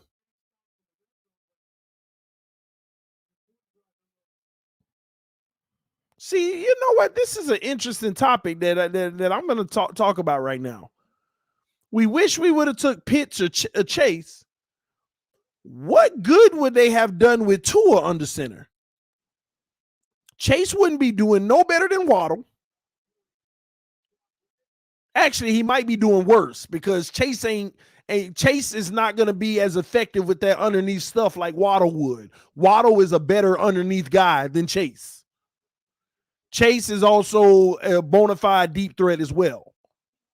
So Chase would actually look worse on his team with Tua. And Kyle Pitts, what good would that do? He'd be just like another Gesicki in Miami with this quarterback. So we need to stop all this, what a guy would look like we wish we would have had, when your issue is the quarterback ain't going to make them look like what they're looking like right now. Burrow out here throwing dimes to Chase. Tua ain't throwing nothing past no 30, 40 yards. So them touchdowns Chase getting for 30, 40, 50, 60 yards, Tua ain't even throwing those. AB said Pitts is way better than Gesicki. TD, you wrong again. I didn't say Pitts wasn't better than Gesicki. I just said he wouldn't be better in Miami's offense because of the guy throwing him the ball. See, some of AB, you're a prime example. Y'all got problems hearing. You just want me to be wrong so bad that you don't even hear what I said. I never said that Gesicki was better than Pitts. But the first thing come out your mouth, you're wrong again. Pitts is better than Gesicki. When did I say he wasn't? See, that's some of y'all problem. You can't even listen. You want to argue about something somebody didn't even say. It's sad.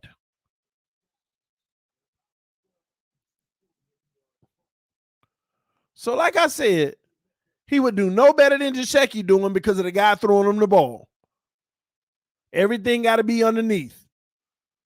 Only when you're down by 14 to 20 points and the defense give cushions will you ever get the 25 to 30-yard chunks.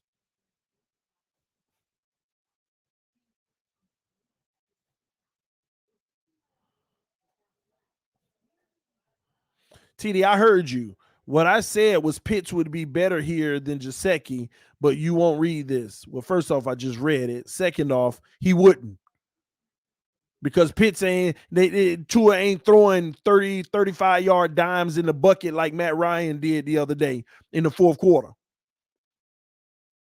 Tua ain't going to throw that. Not unless that guy is wide open running in the zone. He ain't going to throw that.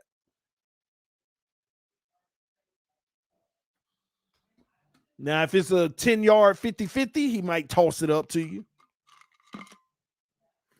Like he did with Gesicki on that touchdown. Gesicki is not the athlete Pitts is. I agree. But once again, what does it matter? The guy throwing you the ball ain't doing what these guys are doing either. Anyway, man.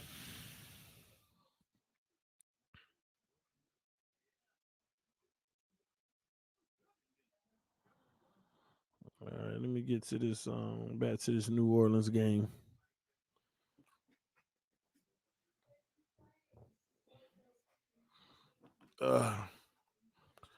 Gesicki got hands though. Pitts got hands too though.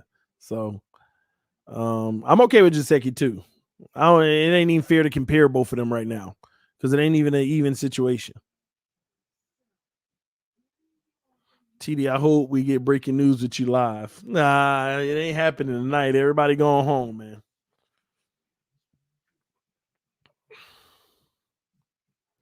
I thought about that though. If we got a notification, like say tomorrow, 10 a.m., we got a Miami Dolphins trade for Deshaun Watson. It's a done deal. Tua Tagovailoa traded to wherever, done deal, whatever. Let's just say it happens tomorrow. I wouldn't go live right away. I'll let everybody get their crying out the way. I'll let everybody get their excitement out the way. I would just have a show at about 8 p.m. We party the night away, popping bottles, doing it big. I'm just teasing y'all, man.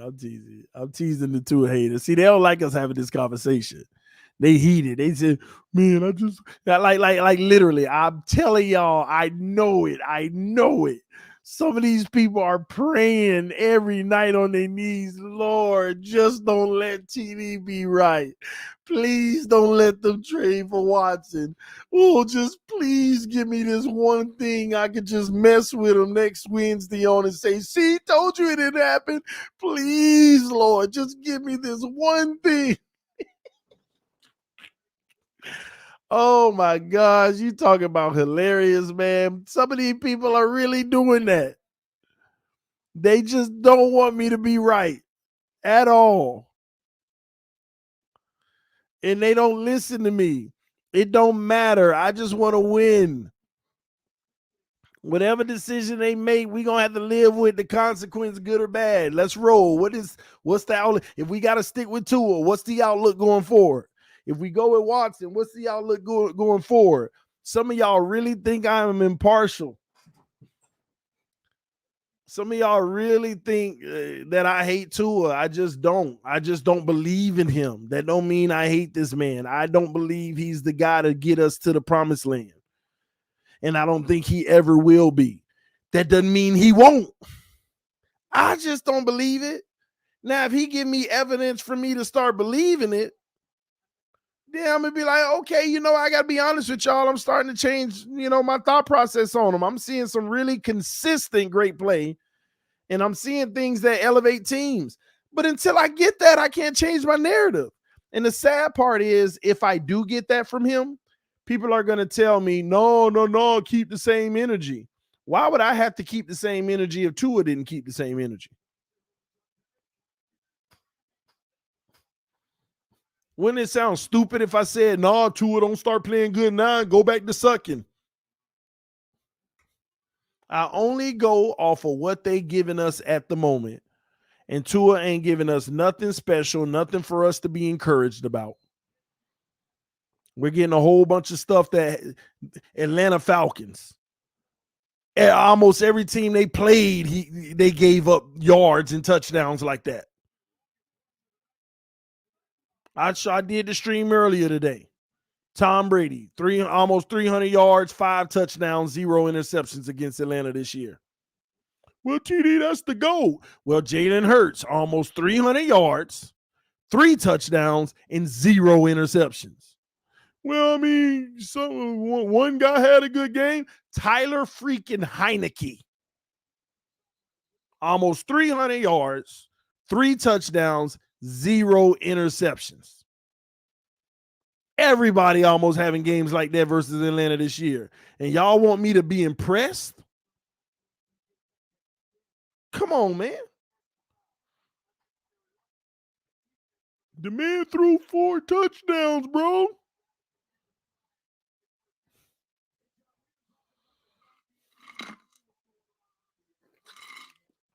But Tyler Heineke and Jalen Hurts can get 3 and throw no picks. Miss me with that. Miss me with that.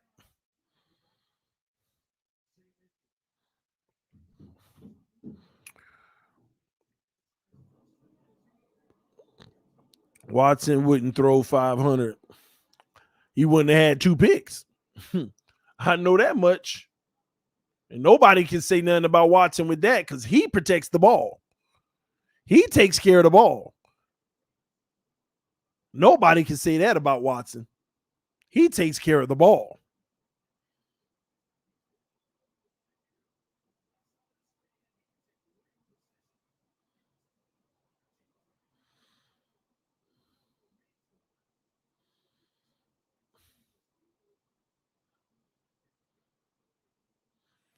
CD, update the score behind you. Appreciate you.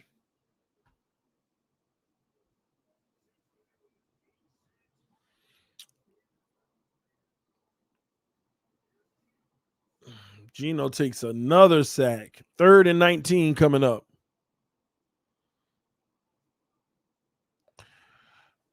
You don't know that, TD. Stop. Oh, my God. This man. Okay. I don't know if Watson would throw a pick. Would that make you happy?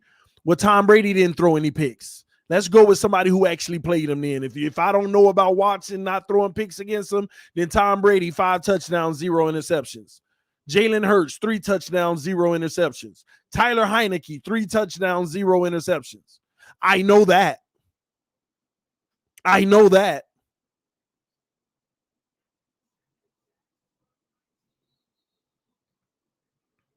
This guy.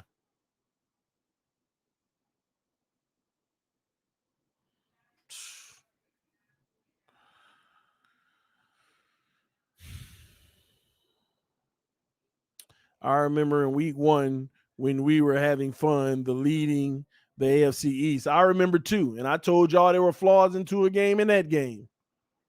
Y'all didn't care. Y'all ain't want to listen. Threw a game-losing pick in that game, might I add. Thank God for Xavier Howard punching it out. Do y'all realize if it wasn't for Xavier Howard, we'd be 0-7? Even in that game, Tua threw a catastrophic interception. That was a catastrophic interception in the New England game. Y'all do realize that, right? That was a catastrophic interception.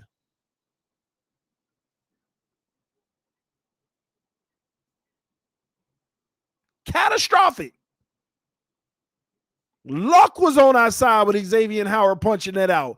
They done went down the field and they about to win the game.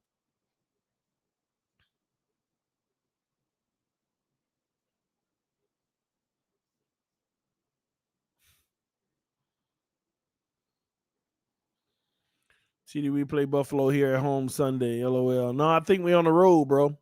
I don't think we're home unless I'm wrong. So the defense showed up. Yeah, the defense showed up. The defense gave up 16 points in that game. But regardless, even if we wouldn't have got the fumble and they would have kicked the field goal to win if they would have got 19 points in that game and won the game, you could not put the game on the defense. 19 points. If Xavier Howard didn't punch that ball out and they let them go down the field like they did and they kicked the game-winning field goal, y'all would have been blaming the freaking defense for losing that game. Defense gives up 19 points and you would have blamed the defense. But once again, if Tua never turned it over, we would have never been in that situation to begin with. Just like this game. People had the nerve to talk about the defense allowing them to go down the field on like a 70-yard drive before halftime.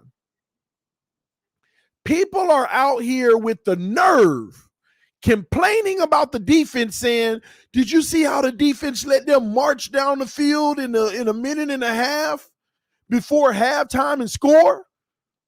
They marched down the field off of Tua Tagovailoa's interception in the red zone. If you didn't throw the interception in the red zone, we might have had 2 or 3 more plays and it wouldn't have been no time left on the kickoff.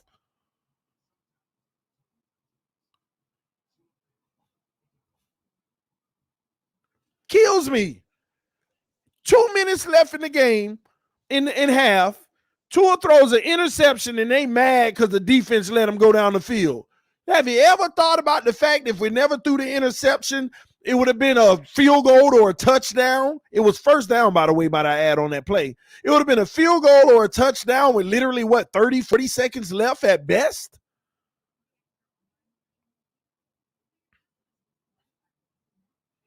But you blame the defense for letting them drive down the field before the half and scoring. Y'all, for the life of me. Everybody said when you needed a big play from the defense, they didn't show up. You notice that? That's what all these apologists and Tuaniers said today. When you needed a big play from the defense, they didn't show up. So answer me this, ladies and gentlemen. Trying to understand.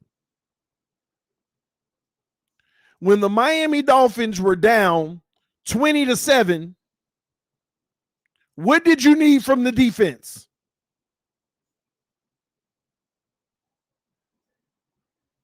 You needed them to make a play. And what did they do?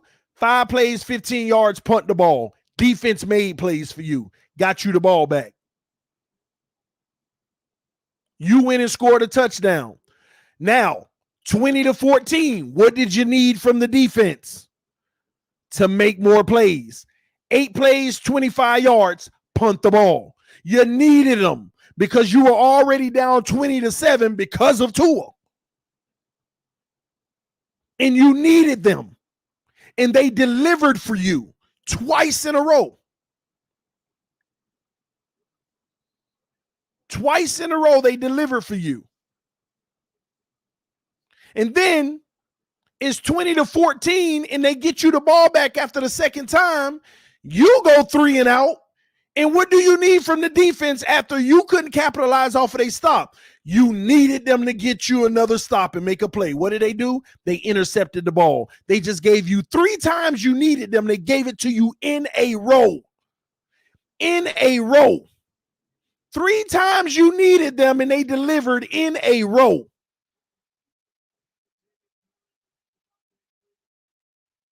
And what did you do right after the interception? You told them shut up and threw your own interception again.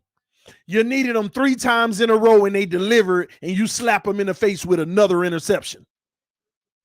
And then you get mad that Atlanta, on 3 plays and 14 yards, already in scoring territory, scores a touchdown. How can the defense give up a touchdown? You just asked them to stop them 3 times in a row, and they did that for you, and you slap them in the face with another interception, and you mad that they gave up a 3-play, 14-yard touchdown? Some of y'all need y'all head checked for that one. Ridiculous. Some of y'all need y'all head checked for that. We down freaking 20-7, and the defense, you need them to make 3 stops because you can't do nothing, and they do that for you. And then you slap them dead in the face and give them an interception on your own 14-yard line, and you mad that the defense gave them another touchdown.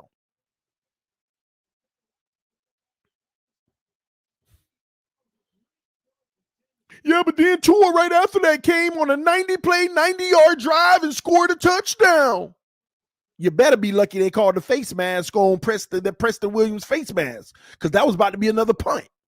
You better be lucky they called that face mask. Tell you that much.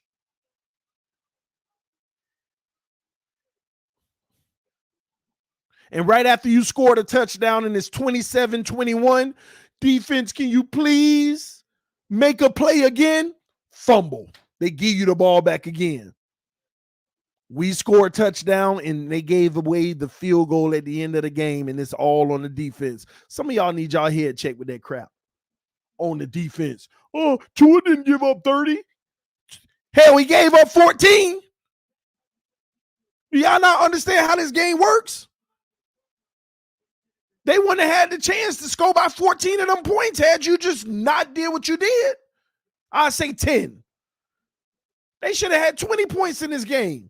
We should have had 42.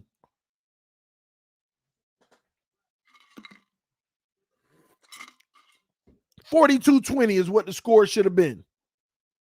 Easy. Y'all out here making excuses for all this crap. Straight crap, man. The defense couldn't make the big play. They made it over and over and over again. And then the one they don't make, yeah, but that's the last drive. That's what you get paid for. So it would have been okay if they didn't bail you out early in the game. And then when it didn't matter anymore, they stop them. Shut up, man. Y'all stop that foolishness. Stop that foolishness. Sound crazy. Some of y'all sound so ridiculous. That pick was indefensible. Both of them. And let me tell you how they two are going to try to cover it up. Well, the first pick, well, there was some miscommunication. Yeah, because you threw the ball wrong. You shouldn't have never threw it. It was just great coverage. You should have never threw it. And then everybody, well, TD, you didn't notice that the tight end ran the wrong route? There was a miscommunication. That tight end ain't run no wrong route. The miscommunication was Tua throwing the ball in the first place. And let me tell you, let me show you proof to it. They asked Brian Flores in the press conference today. Oh, this is funny. This is where I knew. Oh my gosh, this is ridiculous. Brian Flores, so Tua on that interception, what's your thoughts about, because Tua mentioned that there was miscommunication. What's your thoughts about that?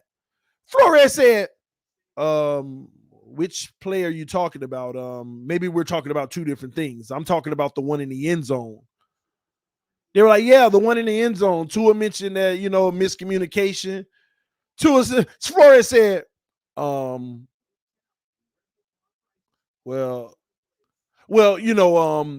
think both guys just wish, it was a play that they both could have back. He could have back. Tua can have back, but we got to execute. You turn the ball over in this league. Flores ain't even know what they talking about when it came to miscommunication. It was just a bad throw he should have never threw in double coverage because he already knew where he wanted to go with the ball, and he let it fly. No doggone miscommunication.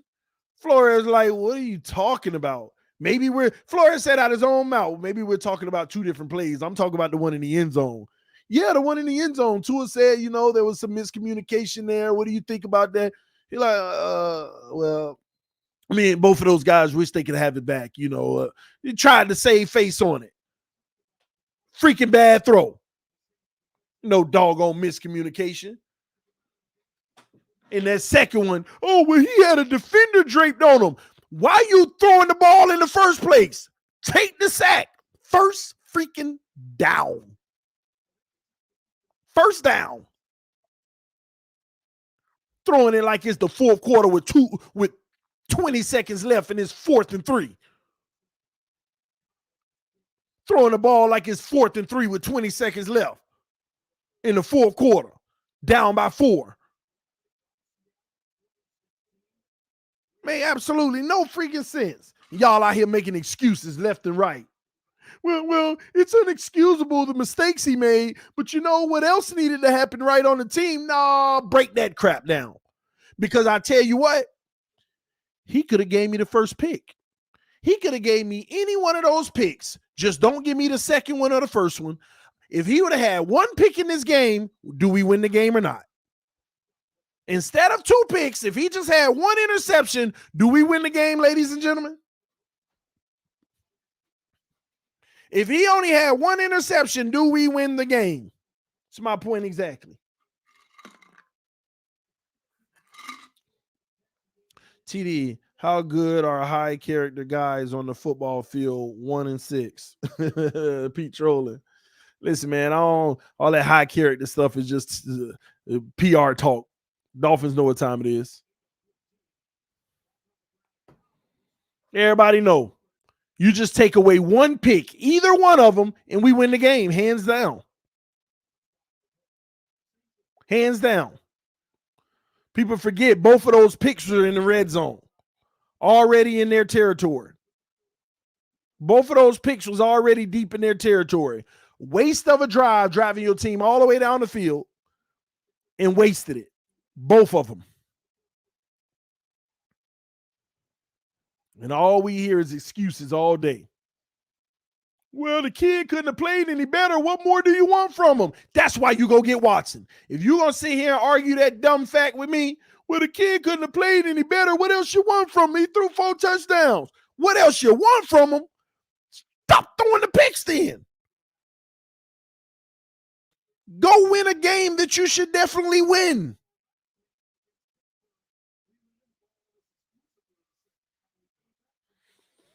Somebody said, but TD, the opponent was trying to stop Tua. Oh, man.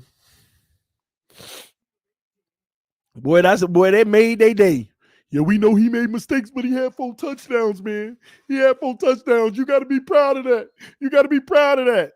Ain't a single touchdown over 10 yards. Well, it's still a touchdown. You got to be proud of that. Man, I'm threw 500 passes in the league, ain't had one over 37 yards.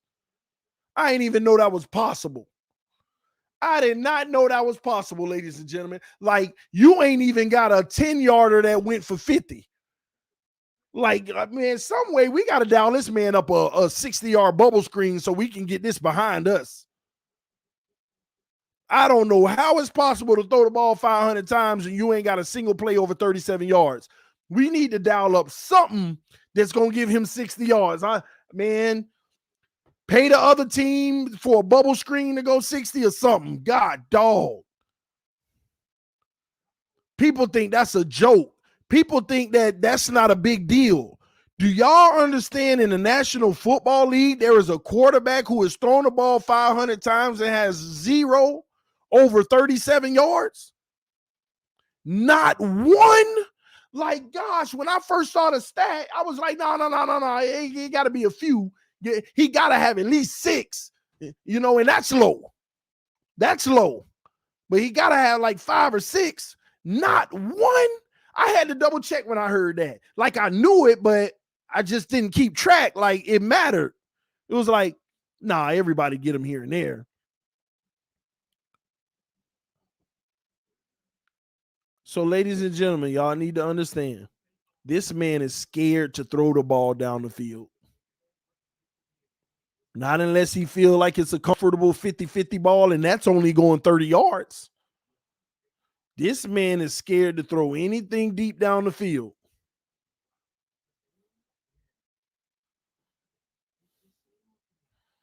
Somebody said a 5-yard go route. I'm done.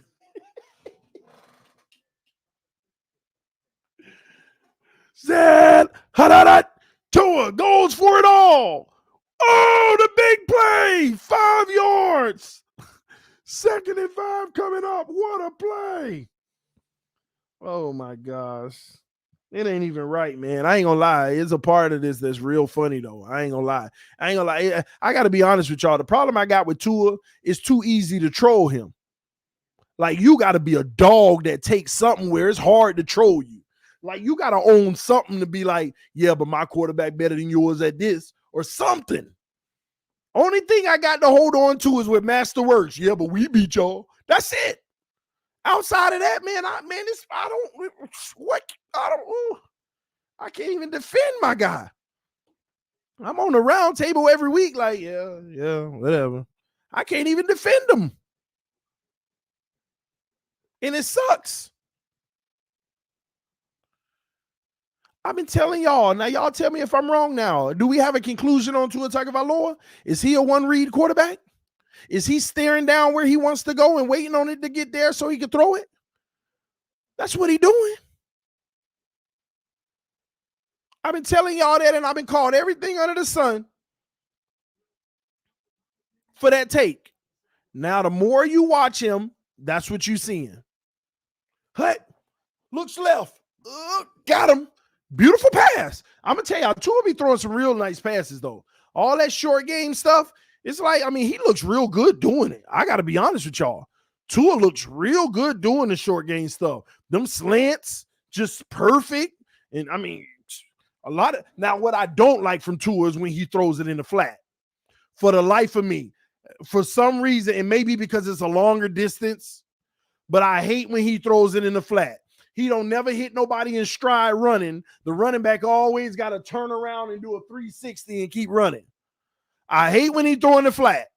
But all that 4, 5, 6, 7, 8, 9, 10-yard routes, that arm looks nice. I got to be honest with you. And it been on point a lot more lately. But that's it. That's it. Did the Saints just fumble the football? They're going to say yes. I think he was down, but we'll find out.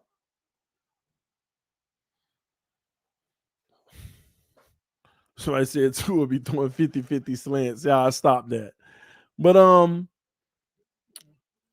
TD said the flat is long distance. No, throwing in the flat is longer than a 9-yard completion.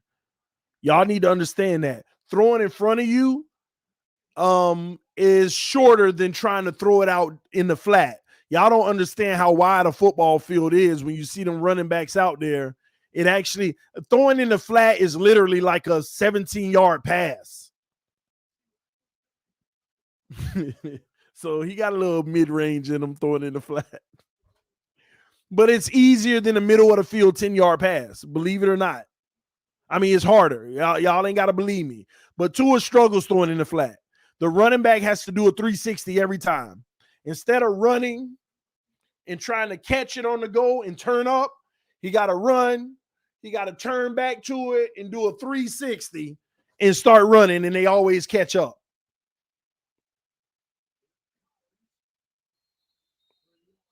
Are you talking about that TD pass to Gaskins behind him and he had to turn around? That's just one of them. There was another one that Gaskins got tackled for -2 yards where the guy, he should have, well, no, I think he got 2 yards, but he should have got at least like 5 or 6, but he had to turn around. But Tua always does that with the flats. Sometimes he overthrow the flat. Sometimes he throw it low in the flat into the dirt. It's something about him throwing in the flat that I just don't like. Been trying to tell y'all for a long time, man. Keep that ball in front of him. Let him do his dink and dunks because that's when he looks good. He's going to look good with the dink and dunks all day, y'all. But I want y'all to think about that. Who is it, especially in zones? Who isn't going to look good in the dink and dunks? Long as you complete them at a high clip, you can move the ball.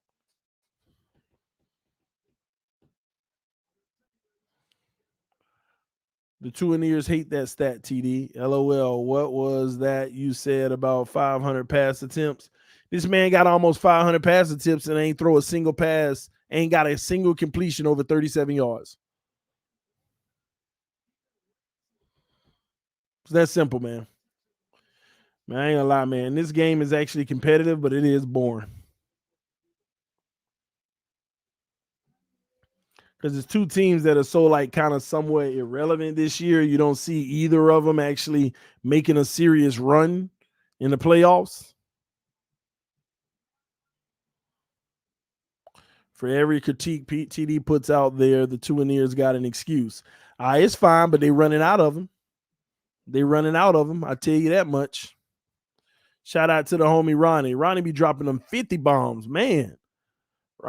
Hey, man, Ronnie, I appreciate you, homie. I'm going to put Tua on my family plan so he can go long distance, man. I'm so done. I'm so done. You ain't right for that, bro. International. Man, you so done. You going to get your phone cut off, bro. You better stop that mess. Is that a pick? Oh, he dropped it. He dropped it. You going to get your phone cut off. You better be careful. All them roaming minutes. The only plays he get is pass interferences. That's the only deep plays he get. Pass interference. Why you think all his deep plays that help us move down the field are pass interference plays? Because even on those, the receivers are beating their guy, but he throws it short and they got to turn around and start coming back to him. They got to turn around and start coming back to him. Y'all notice that? As the Seahawks hit a 50-yard field goal to tie it up 10-10. Half of the deep balls that he threw that the wide receiver burning their man, they got to turn around and come back into it and get the pass interference because he threw it short. And what did they say? What did they say? He tried to throw it that way. He tried the back shoulder. Ain't nobody going to sit there and not throw a pass and strive for a touchdown and go back shoulder on purpose. It's ridiculous. Roberto Ortiz said, debate me, TD, on live. Bro, I ain't debating you. You've been sitting here saying the most craziest things on the live stream, bro. You wasting my time. You wasting my time.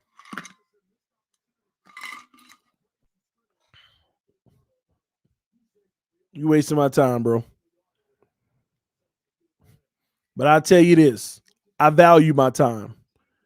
If I give it for free, I choose to. To you, I wouldn't give you my time for free, especially with the takes I read in the comment section. You got to send me $87 for an hour, bro. Yeah, I even calculate my life. That's what I feel like I'm worth right now.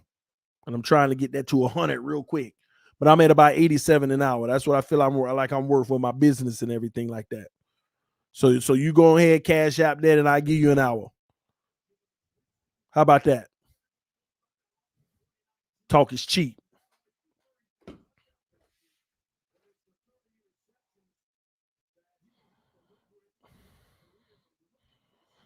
TD on fire. Keep speaking facts. Homie, we love it. Appreciate you, man. Show him the money. All day, man. I can see if you was in here being sensible all night, giving your opinion, even if it disagree. But I've been reading your comments all night. And I've been seeing the ridiculous stuff come out your mouth. No, I ain't finna waste my time. You don't have to $87. You're lucky I don't charge tax on it. Cash out to 87. I give you an hour. Some of y'all with these crazy takes that want to argue just to argue, you got to pay for my time. Everybody else can get it free, even if they disagree with me. Long as they ain't going outrageous. You're going to call me out, debate me on live. Now, you got to pay for this, homie. I'm straight. 87, that's where I'm at right now. Trying to get to that 100 mark by December. I got goals, baby. Next year, I got to hit that 200. Make it a cool 90. I ain't going to hit them with tax. 87. Let me see. Let me make sure the Cash App ain't come through. Yeah, I figured.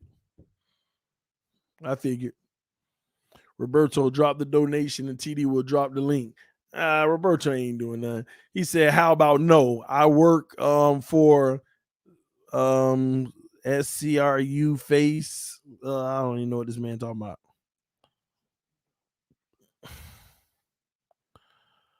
Oh man. I work for Screwface Jeans, 683K subs. You wasting your time on me. I was helping your chat. Bro, you done lost your mind. You think you talk about 800 and 683K subs? You think I'm talking about YouTube money or something like that? Is that what you talk about? You think I'm talking about YouTube money, $87 an hour, what I'm worth? Bro, I don't even include this. As a matter of fact, 683K subs, hey, if you stunting like that, then 87 ain't nothing for you. But I'm a businessman, bro. Well, with the buffoonish comments you done made in the comment section, you can't get my time for free. I honestly feel like you cheating me now just by me responding to you. You cheating me now. You probably didn't even hit the like button. Now I'm feeling real cheated. At least hit the dislike button, bro. You can do that for free, right? Come on, man. I feel cheated. Ugh, violated. Ugh. Man. Ugh, Watson. No, I'm just playing. Hey, I throw jabs at anybody. Nobody exempt, man. Nobody exempt. Oh, man, I calculate my life. You better calculate your life. Come up with a number, and what do you feel like you worth? You can break it all the way down to the hour. What you worth is how people going to treat you or what you going to settle for. You remember that.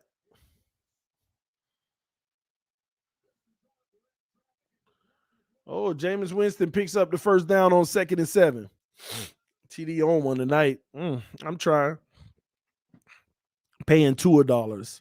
What's the change rate? What's the change rate on that? Exchange rate. I see now you want me to. I almost bid on that. I was gonna make that joke about 2. I almost bid, but I ain't gonna do it. So if I send you 80, you'll debate me? Robert, if you send me 80, I'm gonna ignore you, bro, and I ain't gonna send it back. I said $87, bro. You send me $80, I'm going to charge you 80 just for me looking at the 80. I said 87. Send the 87. We can go for the hour. Matter of fact, and it won't even be tonight. It's going to be on my schedule. Let's make sure we get that straight.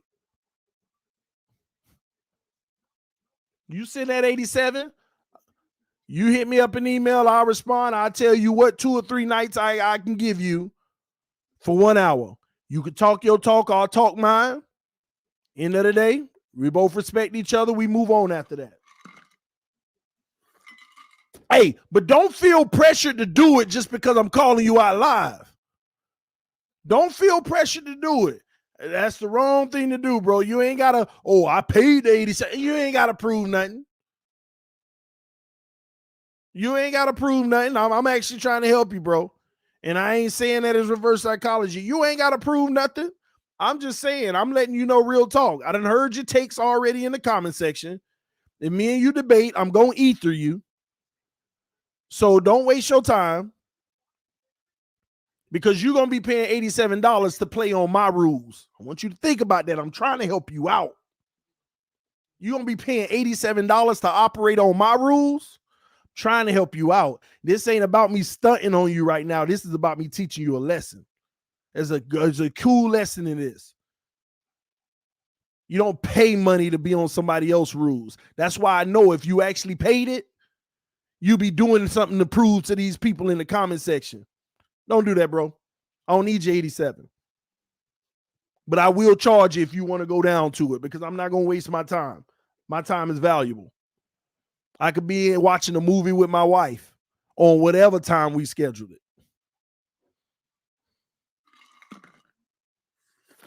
Because when I'm laying in the bed with a remote in my hand, forget laying in the bed with a remote in my hand. Right now, I'm making money, and it ain't this YouTube stuff.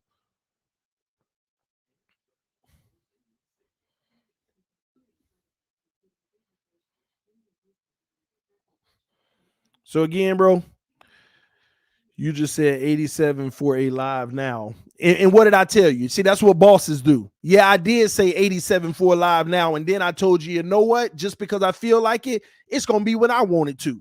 So I'm going to change it from now to whenever I'm ready to. See, bro, just stop, bro. I got you over here negotiating with me. Do you see what the bro? Just don't comment. Just say whatever. Just brush it off. You over here negotiating with me giving you all the terms. Just stop, bro. I'm teaching you something, man. You ain't got to be like me, but I'm showing you how you should be operating. You should even mention my 683,000 subscribers, blah, blah, blah. Oh, you got it. Okay. If you want to pay for that service, that's what you do. Either way, I'm good.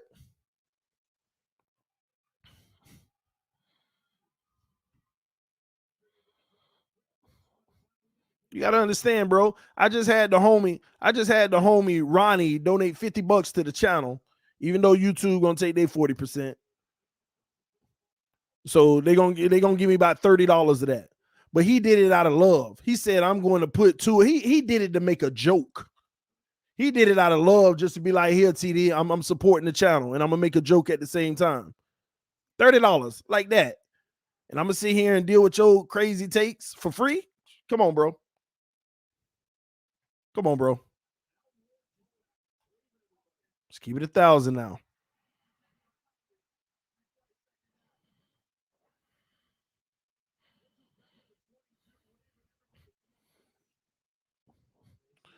Let's see if where's your man TD.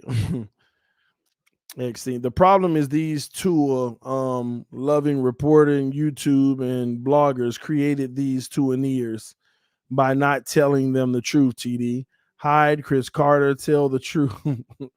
Hey man, that's what the media does. Y'all stop telling that man to pay the 87, man. Y'all stop telling that man to pay the 87. Y'all stop that, man. Don't be egging that man on.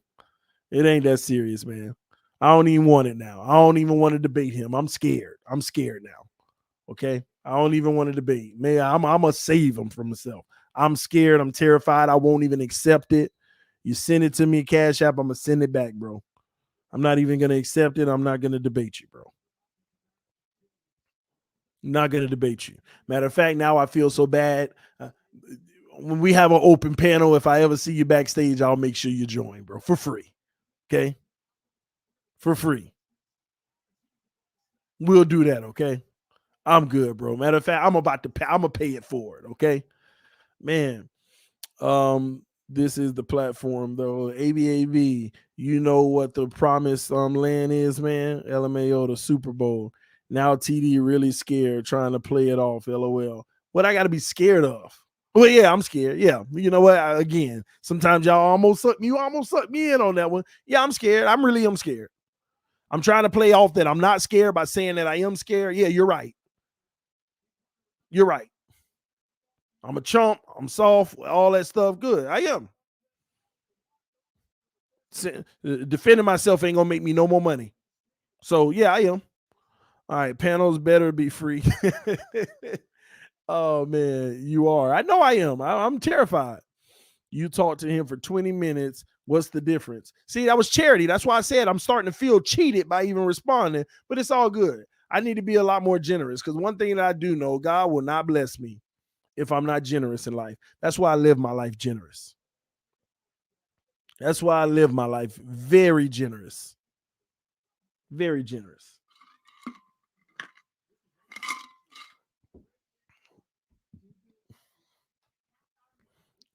I've been blessed for years now. Subscription is better than likes. Yeah, I would say that to a degree, but likes bring more viewers. When more viewers bring more eligible subscribers. So it all works together, you know. I really have fun doing this, building this community. It's been a blast, and I'm gonna continue doing it because I love it. It's just fun. It's really fun, man. TD, would you buy a Watson jersey if he's traded to us? I wouldn't buy a Watson jersey. He has to come win and prove something in Miami, then I'll buy a Watson jersey. But here's the deal. My wife would buy one right away. My wife would buy one right away. So it wouldn't matter. She would buy one right away. She'd be like, hey, babe, I got this for you. Be like, oh, okay, thank you. Love you. So I would have a Watson jersey, but I wouldn't buy a Watson jersey until he proves it. Because again, he come out there bombing it out. Oh my God, we just traded for this trash. I can't believe this. That's what I'll say. As long as he playing like trash, he gonna get called trash. Bro, this man done played well in he played great in the Texans. It's the team. Now, I don't want to hear that. He had a trash team with the Texans too, and he played better than this. This man is trash now. I'll be keeping the same energy. Then when he ball out, watching that dude, same thing. It's the same.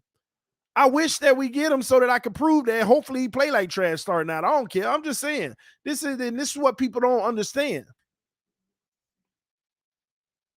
I keep the same energy. I'm going to give you what you give us. So, no, I wouldn't buy a Watson jersey. He got to prove something. At least take us to the playoffs first. Period.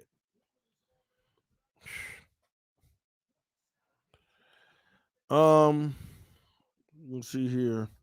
Why would she buy a Watson jersey? She's a Cowboys fan. Because she be buying it for her husband. My wife buys stuff all the time for me, man. I'd be like, hey, why did you get another one? Because I love you. Okay, I'll take it.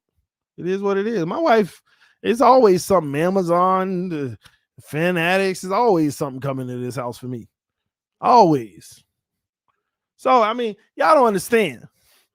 What all the stuff in this dresser, all the stuff in these file cabinets, dressers, got all y'all ain't understand what's in these bins. All the way that way is nothing but jerseys and all and jackets and all that stuff. I barely wear all that stuff. But she buy half of the stuff on this wall. She see me having fun in here on Sundays. Hey, I got you a new thing for the wall. Oh, thanks, babe. She built most of all of this. I was just talking Dolphins. She just loved it and she enjoyed the vision. The homie in the building, Dougley Duro. My brother, is that him? Yep. What's up, bud? He said, What's up, bud? How you feeling, man? This is rough. LMAO. Yeah, it's rough. It's rough. It's definitely rough. But I'm numb to it, Doug. I'm numb to it. It is what it is, man. This team, and now we got to go through 7 days of just 8 days of misery on if they're gonna trade for Watson or not. It's just all of this is just crazy this year. And we don't know what the outcome is in any situation. You get Watson, he could either be great or he could not work out for us, or he can get in trouble. Who knows? You stay with Tua, he could either be great or end up showing he ain't the guy. It's just still at the end of the day a whole bunch of unknowns. And we're in this situation though, and we got to live it out. Either way. Yeah, I agree. LOL. At this point, I'm rooting for wins, so Eagles don't have a better pick than us. LOL. Hey, it really is just San Francisco. I mean, I'm not worried about San Francisco because I think we're still going to end up with a better record in San Francisco because that's the pick that we're going to have. And I think the Eagles may end up with a better record than San Francisco as well. Like, people have to go look at San Francisco's schedule.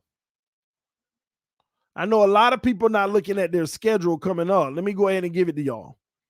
I want to count all the games that I think that they might lose.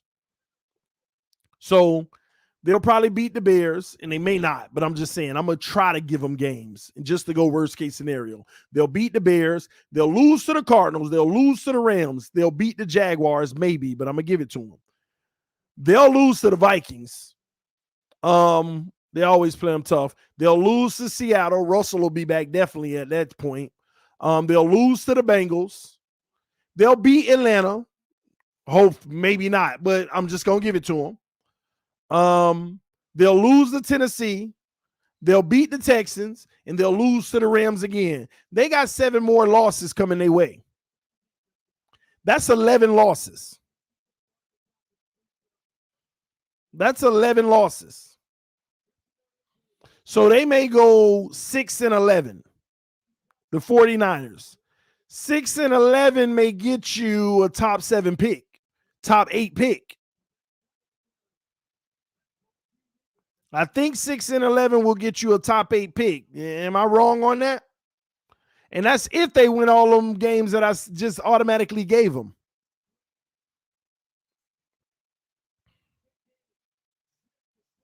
That's my take. So Miami, first of all, they need to have a better record than 6 wins. And that ain't even going to be easy, but we'll see. We shall see. The Eagles, we'll see. Because right now, if I'm not mistaken, let me look at the Eagles. The Eagles are 2-5. Let me see their games.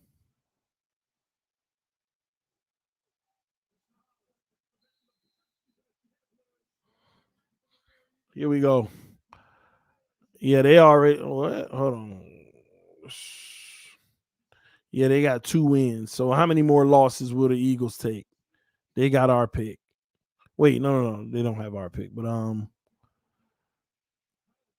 they'll beat them. They'll lose to the Chargers. They'll beat them. They may lose to the Saints. They'll beat them. They'll beat them. They'll beat them. They'll beat them. They'll beat them. And they'll lose to the Cowboys. Man, I only got them with 3 more losses. Do you realize that the Eagles got to play Washington twice and they're playing terrible? They got to play the Giants twice. They got to play the Jets. They got to play the Lions and the Broncos. The Eagles they probably have the easiest schedule in the entire NFL from this point on. The only hard games they got left are the Chargers and the Cowboys. They should definitely win about 7 games. And that should be on the worst end.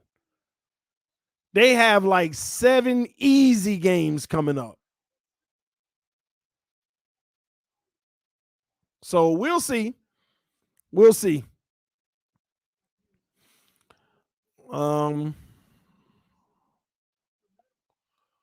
So this game we're watching now is tightening up. Well, it is tight. Oh, man, it's almost 11 o'clock.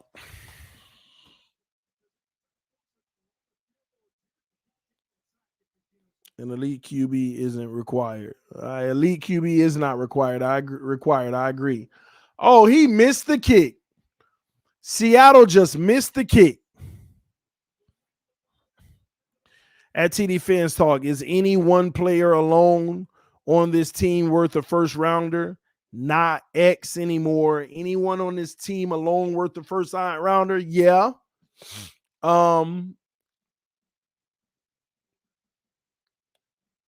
Yeah, you could still get a first round pick for Jalen Phillips. You could probably get a first round pick for Brandon Javon Holland.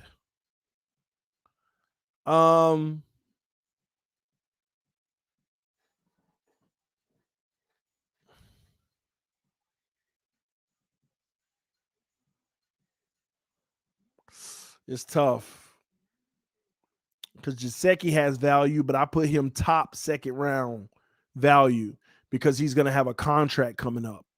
So people aren't going to be inclined to give a first plus pay the big contract. So he's like a second rounder plus the contract.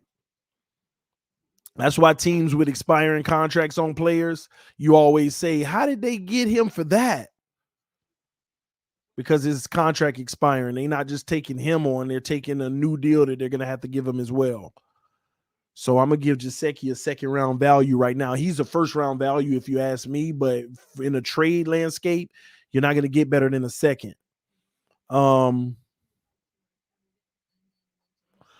Any more first round?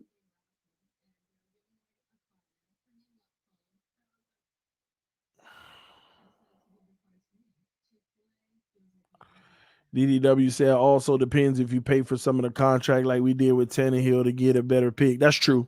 That's true. You have to eat some of the money. I'm sorry, ladies and gentlemen. That's it. Trying to go through the roster. Waddle. I don't know why I didn't say Waddle. Waddle, of course. Ogba is not worth a first round pick, ladies and gentlemen. You probably Ogba with the older age, third round pick, because again, he's on a contract year and he's going to need a new deal. He's about a third round value. To me, he's a higher value, but that's because he's on the team and I know his value. But in the trade landscape, you got to understand all the factors that go in. His age is going to, and he's not old, but his age is going to be factored in. He's not on a first deal young player like that. But that's it. Only first round values you have are X first round picks. That's it. That's it. That is it.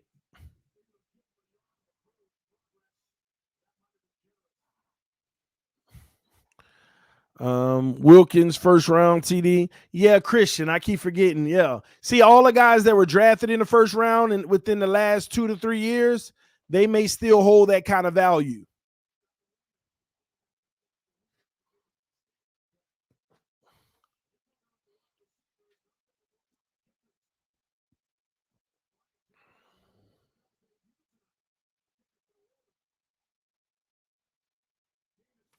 Oh, ball batted up, but incomplete. It's going to be 3rd and 9 coming up for the Saints. TD, what is an elite QB to you? An elite QB. First of all, there are prerequisites to be elite. First of all, you have to have proven that you can play on the highest level a minimum of 3 years to even get the title, in my opinion. That's just my opinion. Everybody got their own different opinions about what elite is.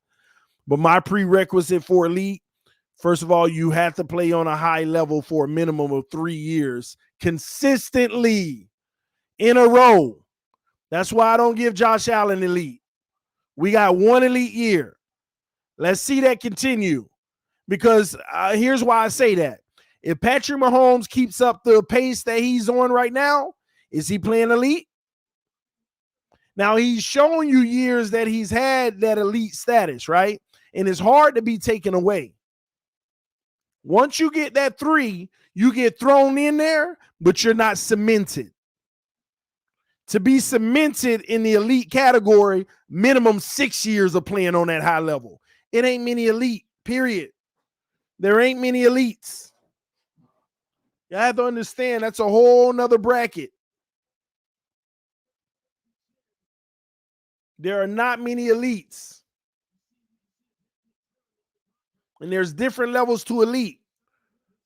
Again, the first level is you're thrown into the elite status because you've shown 3 consistent years of playing on that level. That's the throw in. Now, if you play 6 years on that level, you get your badge, and 1 or 2 bad years does not knock you out. But if you get thrown in the elite after 3 years and you have a bad, you go right back down to really, really good.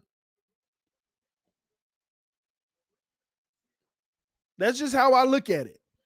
Elite is more about tenure, how long you played on a level.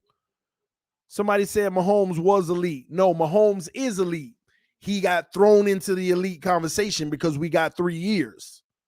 Now, how he's doing this year has not been great. And if he continues that, he's going to end up looking really, really good.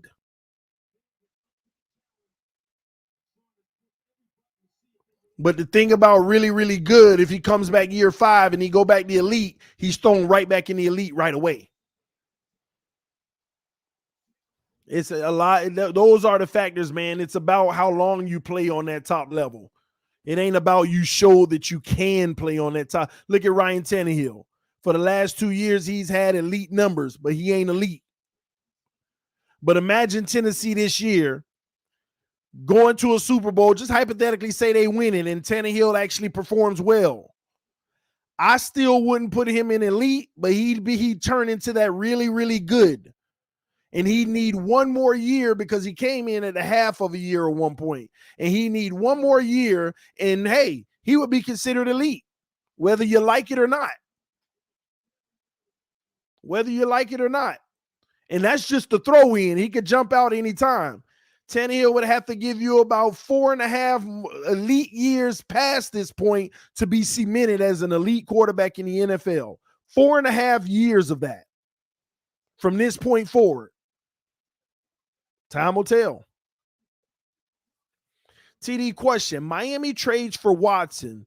They rework his deal to keep him on the team longer and lessen the cap hit this year. That is definitely going to happen.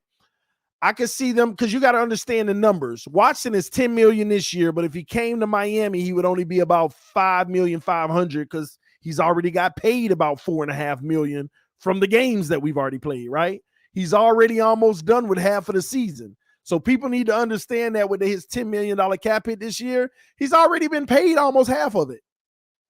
So he'd be $5.5 million for us this year. He'd go up to 35 next year. Then he'd go 32 million and 32 million. If I'm not mistaken, it'll go 5 million now, 35, 32, 32. If I'm not mistaken, I think that's what it is. What Miami would do is bring him in and say, we want to give you one of those 7-year contracts. We know you got 4 years left on yours. We want to give you one of those 7 years with 2 voidables. So what they'll do is they'll say, we're actually going to pay you a little more, though. We're going to give you an average of 35 a year from this point forward. They're going to give him a huge signing bonus to be able to spread out over the 7 years. So think about 35 for 7 years. That's about $210 million, somewhere around that. They're going to guarantee about $120 million. But since it's $120 million guaranteed, I mean, not the signing bonus. That's what I meant by that. They're going to give like a guaranteed signing bonus about $120 million. And what they're going to do, they're going to be able to divide that 120 out of the 7 years, which is going to be somewhere around 17 million or something like that a year that they can spread out for 7. But the deal is really only for 5 years, but they're spreading the money out for 7. And you'll see how they manipulate the cap to where he only ends up being like a $27 million a year quarterback. he'll hit our cap for about $27 million a year. So he'll be playing on 27 when you got Mahomes and all them playing on 45 and 50. That's how you do it. And he'll get more money. He'll be happy. He'll get his upfront money. And we'll be able to spread it out. It's that simple. Yeah, they'll definitely restructure though, Doug. And to be quite honest with you, they'll do that to load this team. Right now, we're looking at $80 million of cap space next year, right? But I'm telling you now, I do not see them continuing with Xavier Howard. So that's going to be about $95 million. Let's say they keep everybody else. That's $95 million. They're going to cover about $30 million of Deshaun Watson with the restructure. That's going to leave $60 million, and we still got the same team. What do you think they could do around Deshaun Watson with $60 million? I don't know which offensive lineman you want to replace, but you could replace two of them for about $25 million right there, 12 and a half each for whatever position you want. That's going to be real good, solid linemen. Especially if they guards, you'll have some of the best in the league at that amount, about $13 million each. So then what? You still left with $35 million? The receiving core is just fine. You can go get you another running back if you want, a really good one. You can go get you some linebackers that's legit, and let's go to war. Even bring in another corner. Not to mention, we still ain't going to discount the fact that even next year, Miami got 2 fourths, 2 fifths, 2 sixths. They have 2 draft picks for all 3 of them rounds. Not to mention, what draft capital are you going to get back from potentially trading Xavier Howard? All these things are possible. They could definitely build a real great team around Watson because of the money we'll have next year.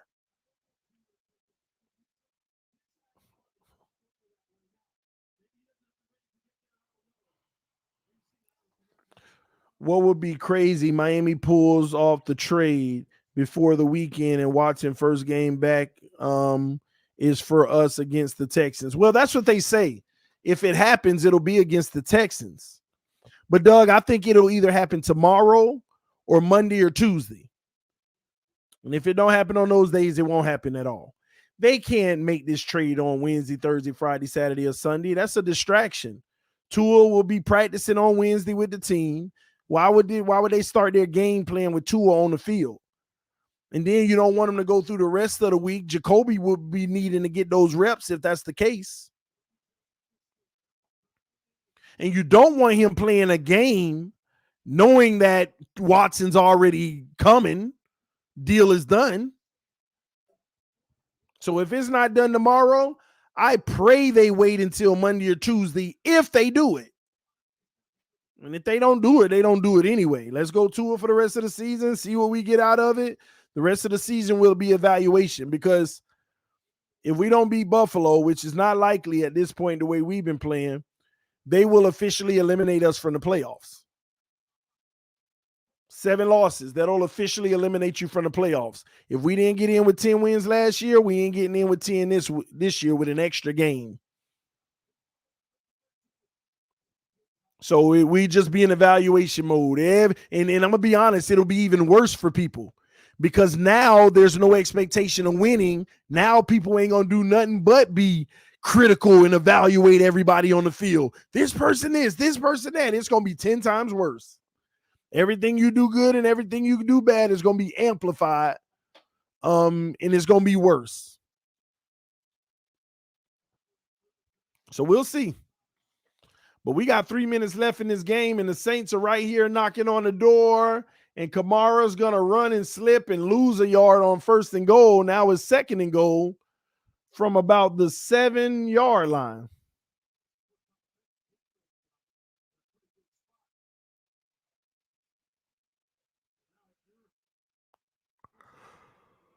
Oh, yeah.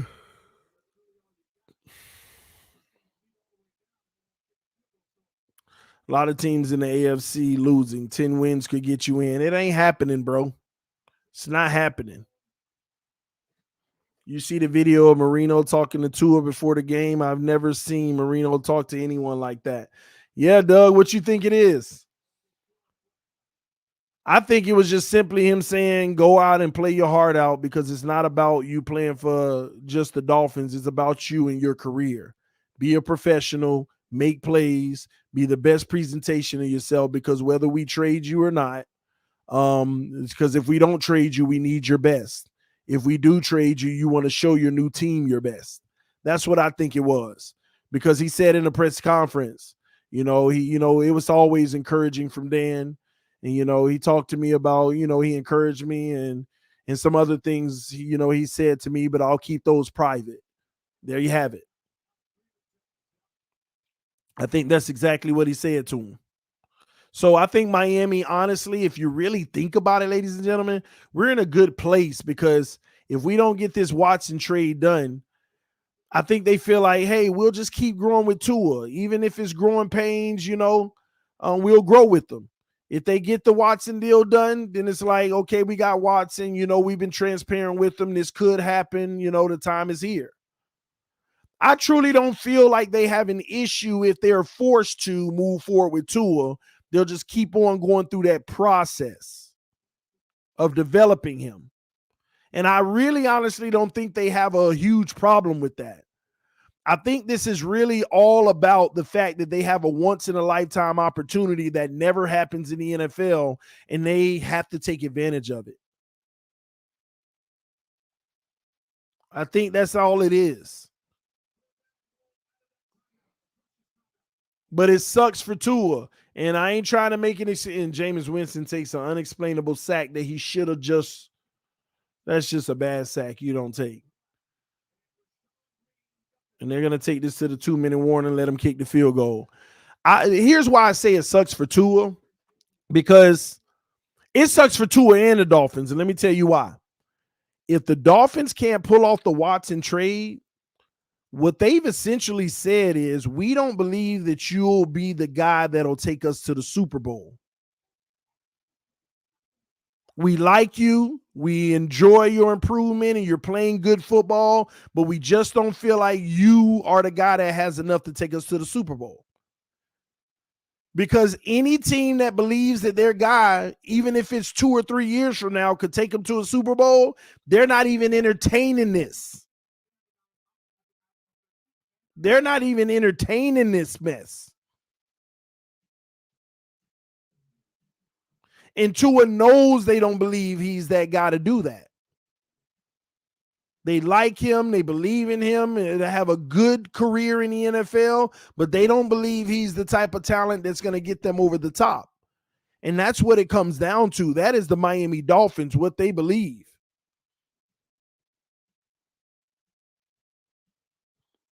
And that's clear. Otherwise, you are not entertaining this trade.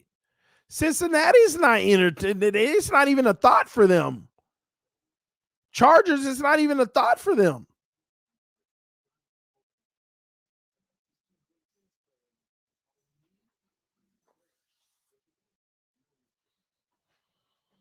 And that's the sad part about it. So this is what I'm trying to warn y'all about. If we don't make the trade for Watson, it's fine, but the problem is it hangs over Tua's head, the fact that they don't believe he's a franchise guy for this organization. They just believe he's a really good guy and he can be good, but he's not a game changer that'll get you over the top, because they never even entertain this if they thought he was. That's just the facts of it. You're not having these discussions or even considering it if you feel like you have a talent that can do that.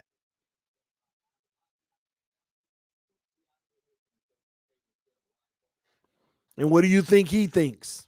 And Miami could get burnt with this too. You don't get Watson. Tua already knows that you basically, didn't believe me to have the potential to be at that level. So What if Tua says, you know what, I want out of here after you don't get Watson? Now, I know I ain't going to be bothered by it, but I'm just saying that's a problem for Miami now. Now you have nothing. At least I feel like with Tua, you got a guy that can play well enough to where you could actually win some games.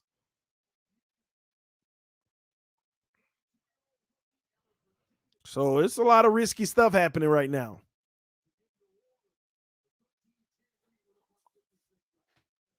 It's a lot of risky stuff right now. And let me tell you who put the dagger in it. The Houston Texans put the dagger in it. The Miami Dolphins tried their best to not make it a media thing. They tried their best to have the fan base going back and forth. It's true. It's not true. It's true. It's not true. But there ain't no denying the Houston Texans telling other teams you got to beat Miami's offer. There ain't no argument about Houston telling other teams you got to beat Miami offer. Nobody should be debating whether or not they're pursuing Watson anymore. Nobody. And that's something the Miami Dolphins, I don't think they expected to happen. And they're probably very upset about it. But Houston don't care. We got what you want. We ain't got to live to your terms. Flores always speak. Any conversation we have with other teams, we keep mutual respect and keep it to ourselves. Houston says, screw y'all. We got what you want. Anybody want Watson, you got to beat Dolphins offer. I don't care that they mad. And that's your business. That's your situation with Tua.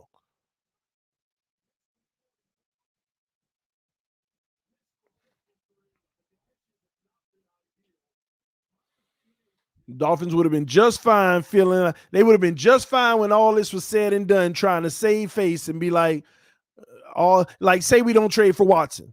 The Dolphins would have been just fine coming out to the media. It was like, well, somebody would have asked the question, were you all ever trying to get Watson? They'll be like, we never entertained all those rumors. We're not a part of that. We just let y'all talk and think that we're doing this and doing that. That's y'all to speculate.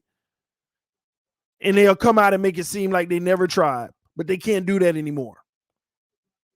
I've been telling y'all since March, man. They've been having discussions. Everybody up and down. The TD line. TD don't know nothing. TD blah, blah, blah, blah, blah, blah, blah, blah, blah. And I ain't gonna lie. Some of y'all got to me because it was taking so long. I was sitting there like, maybe the people that's telling me that I do trust, maybe they just off. Because they have told me some stuff before that didn't happen. But they've told me some major stuff that did happen. So I give them some credibility. But when I was hearing we definitely in the works for Watson gonna be a Dolphin. Y'all gonna see. I was all in because I knew about the offer on the table, and it was supposed to happen 3 days before the draft. And Geno Smith takes another sack, and here we are, fourth and freaking forever. I can't believe these guys have been taking these sacks tonight. Jameis Winston and Geno been trash.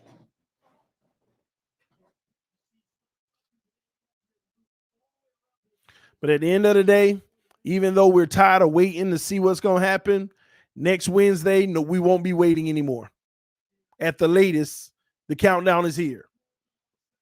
They get Watson, they get him. If they move forward with Tua, we move forward with Tua. It is what it is. I'm honestly tired of it and over it. I just feel like they'll find a way to screw it up either way.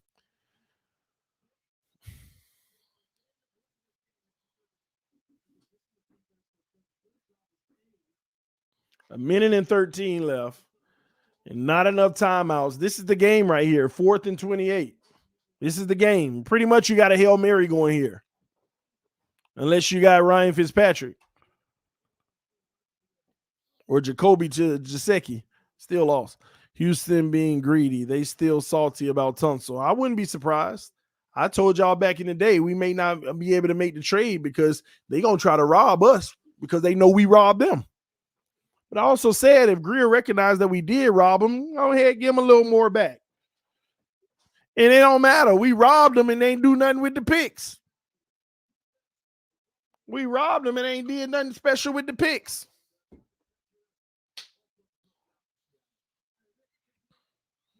TD Tua acting weird, real weird on Instagram today. I saw those posts, man. Let the kid live. Said something like, just keep grinding or something. And Jaceki was like, yeah, just keep grinding. Just keep your mouth shut and keep grinding. I'm like, man, it's tough. It's tough. But prepare yourself for Tua to stay in Miami or prepare yourself for Watson. Either way, we all Dolphin fans. Here we go. 4th and 28.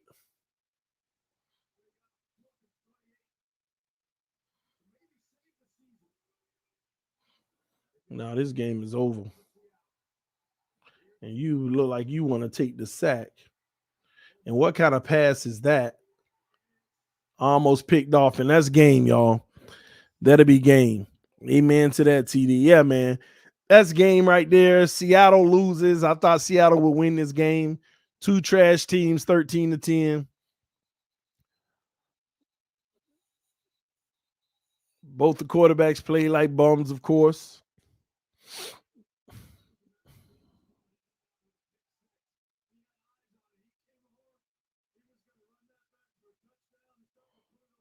Oh, he had the pick, but dropped it. No, he mad about that. Anyway, love y'all. Appreciate y'all. I'm about to go get me some rest. Start my day tomorrow, man. This TDPHINSTALK, home of the real Miami Dolphin fans. Salute to all y'all that rocked out with me tonight. We'll get back at it tomorrow through my free time and go from there. Love y'all. Appreciate y'all. Fins up, everybody. Good night.